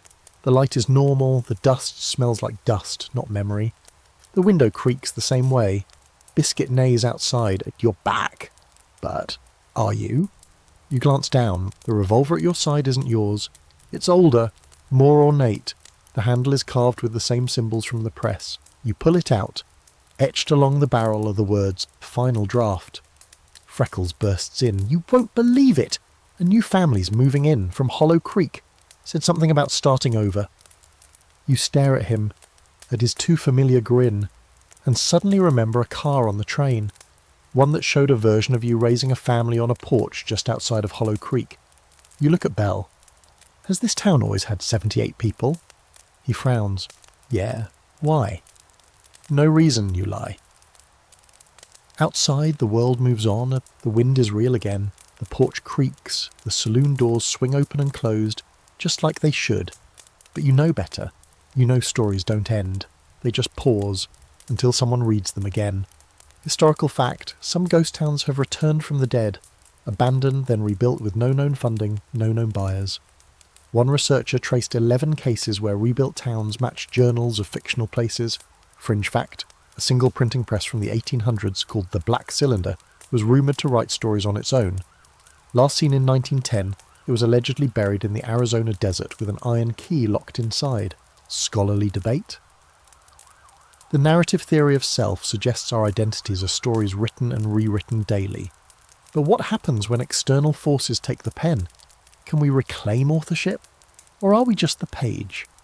You sit on the porch that night and write a name in your notebook. Not your own, just a placeholder, because you're not sure who you are anymore. But you are sure. You're the only one left holding the pen. The morning sun spills into Widow's Rest like an unwelcome guest, burning through the lingering fog of your restless night. The town is stirring, but the movements feel slow, almost rehearsed, like actors waiting for their cues on a set that's been standing too long without a director. You sip weak coffee on the porch, the bitterness grounding you, but the taste isn't enough to erase the fog creeping at the edges of your mind. Bell arrives, hat low over his eyes, boots clicking softly on the wood. "You ready?" he asks, voice rough but steady. "Ready? For what exactly? You've lost track. For a showdown with a train that isn't a train? For a duel with a shadow of yourself? For the last page of a story you didn't want to start?" You shrug, knowing there's no turning back. Together, you walk to the edge of town where the horizon melts into a haze of dust and dreams. The tracks are waiting, endless iron snakes glinting in the dawn. The train waits too, bigger now, more imposing, yet impossibly fragile, like glass waiting to shatter. Its doors are open, breathless invitations to the unknown. Belle turns to you, eyes meeting yours. "This is it. The end of the line." You nod. The ticket burns in your pocket, a reminder of the journey you never signed up for but can't escape. You step forward, boots on the rails, heart a wild drum in your chest. The train hums to life, a sound that is everywhere and nowhere, vibrating through your bones. Doors close behind you with a whispered finality. The world blurs and twists, colours bleeding into one another, time folding like paper. You are both nowhere and everywhere. Inside, the corridors stretch endlessly, walls lined with mirrors that don't reflect but reveal. Each shows a different you, young and hopeful, tired and scarred, lost and found. You walk past them all, the weight of their lives pressing on your shoulders. At last, you reach the engine room, where the printing press waits, the heart of this impossible vessel. Its type arms move with a will of their own, etching your story into the fabric of reality. The ink glows with a fierce light, and you see the words form. The deputy chose to write his own ending. Your hand moves, guided by something beyond you, grasping the pen that burns like fire in your palm. You write. The train shudders. Time holds its breath. You finish. The press stops. Silence. Then, with a gentle lurch, the train begins to move, this time forward. You step outside. Widow's Rest is different, brighter, fuller, alive. Belle is beside you, smiling. Freckles runs up, waving a letter. You open it. It reads, "The story is yours. Write it well." You smile, the weight lifting. You're not a passenger anymore. You're the author. Historical fact. Some frontier towns thrived long after being declared dead, reborn through the determination of settlers and the power of new narratives. Stories matter. Fringe fact. The idea of rewriting one's destiny through ritual or storytelling appears across cultures. Some call it narrative magic, a power older than printing presses or railroad tracks. Scholarly debate, modern psychology and philosophy explore narrative identity, how our sense of self is shaped by the stories we tell ourselves. The question remains, if you rewrite the story, can you rewrite yourself? You stand on the porch as the sun rises, ready. The pen is in your hand, the page is blank, and your story finally begins.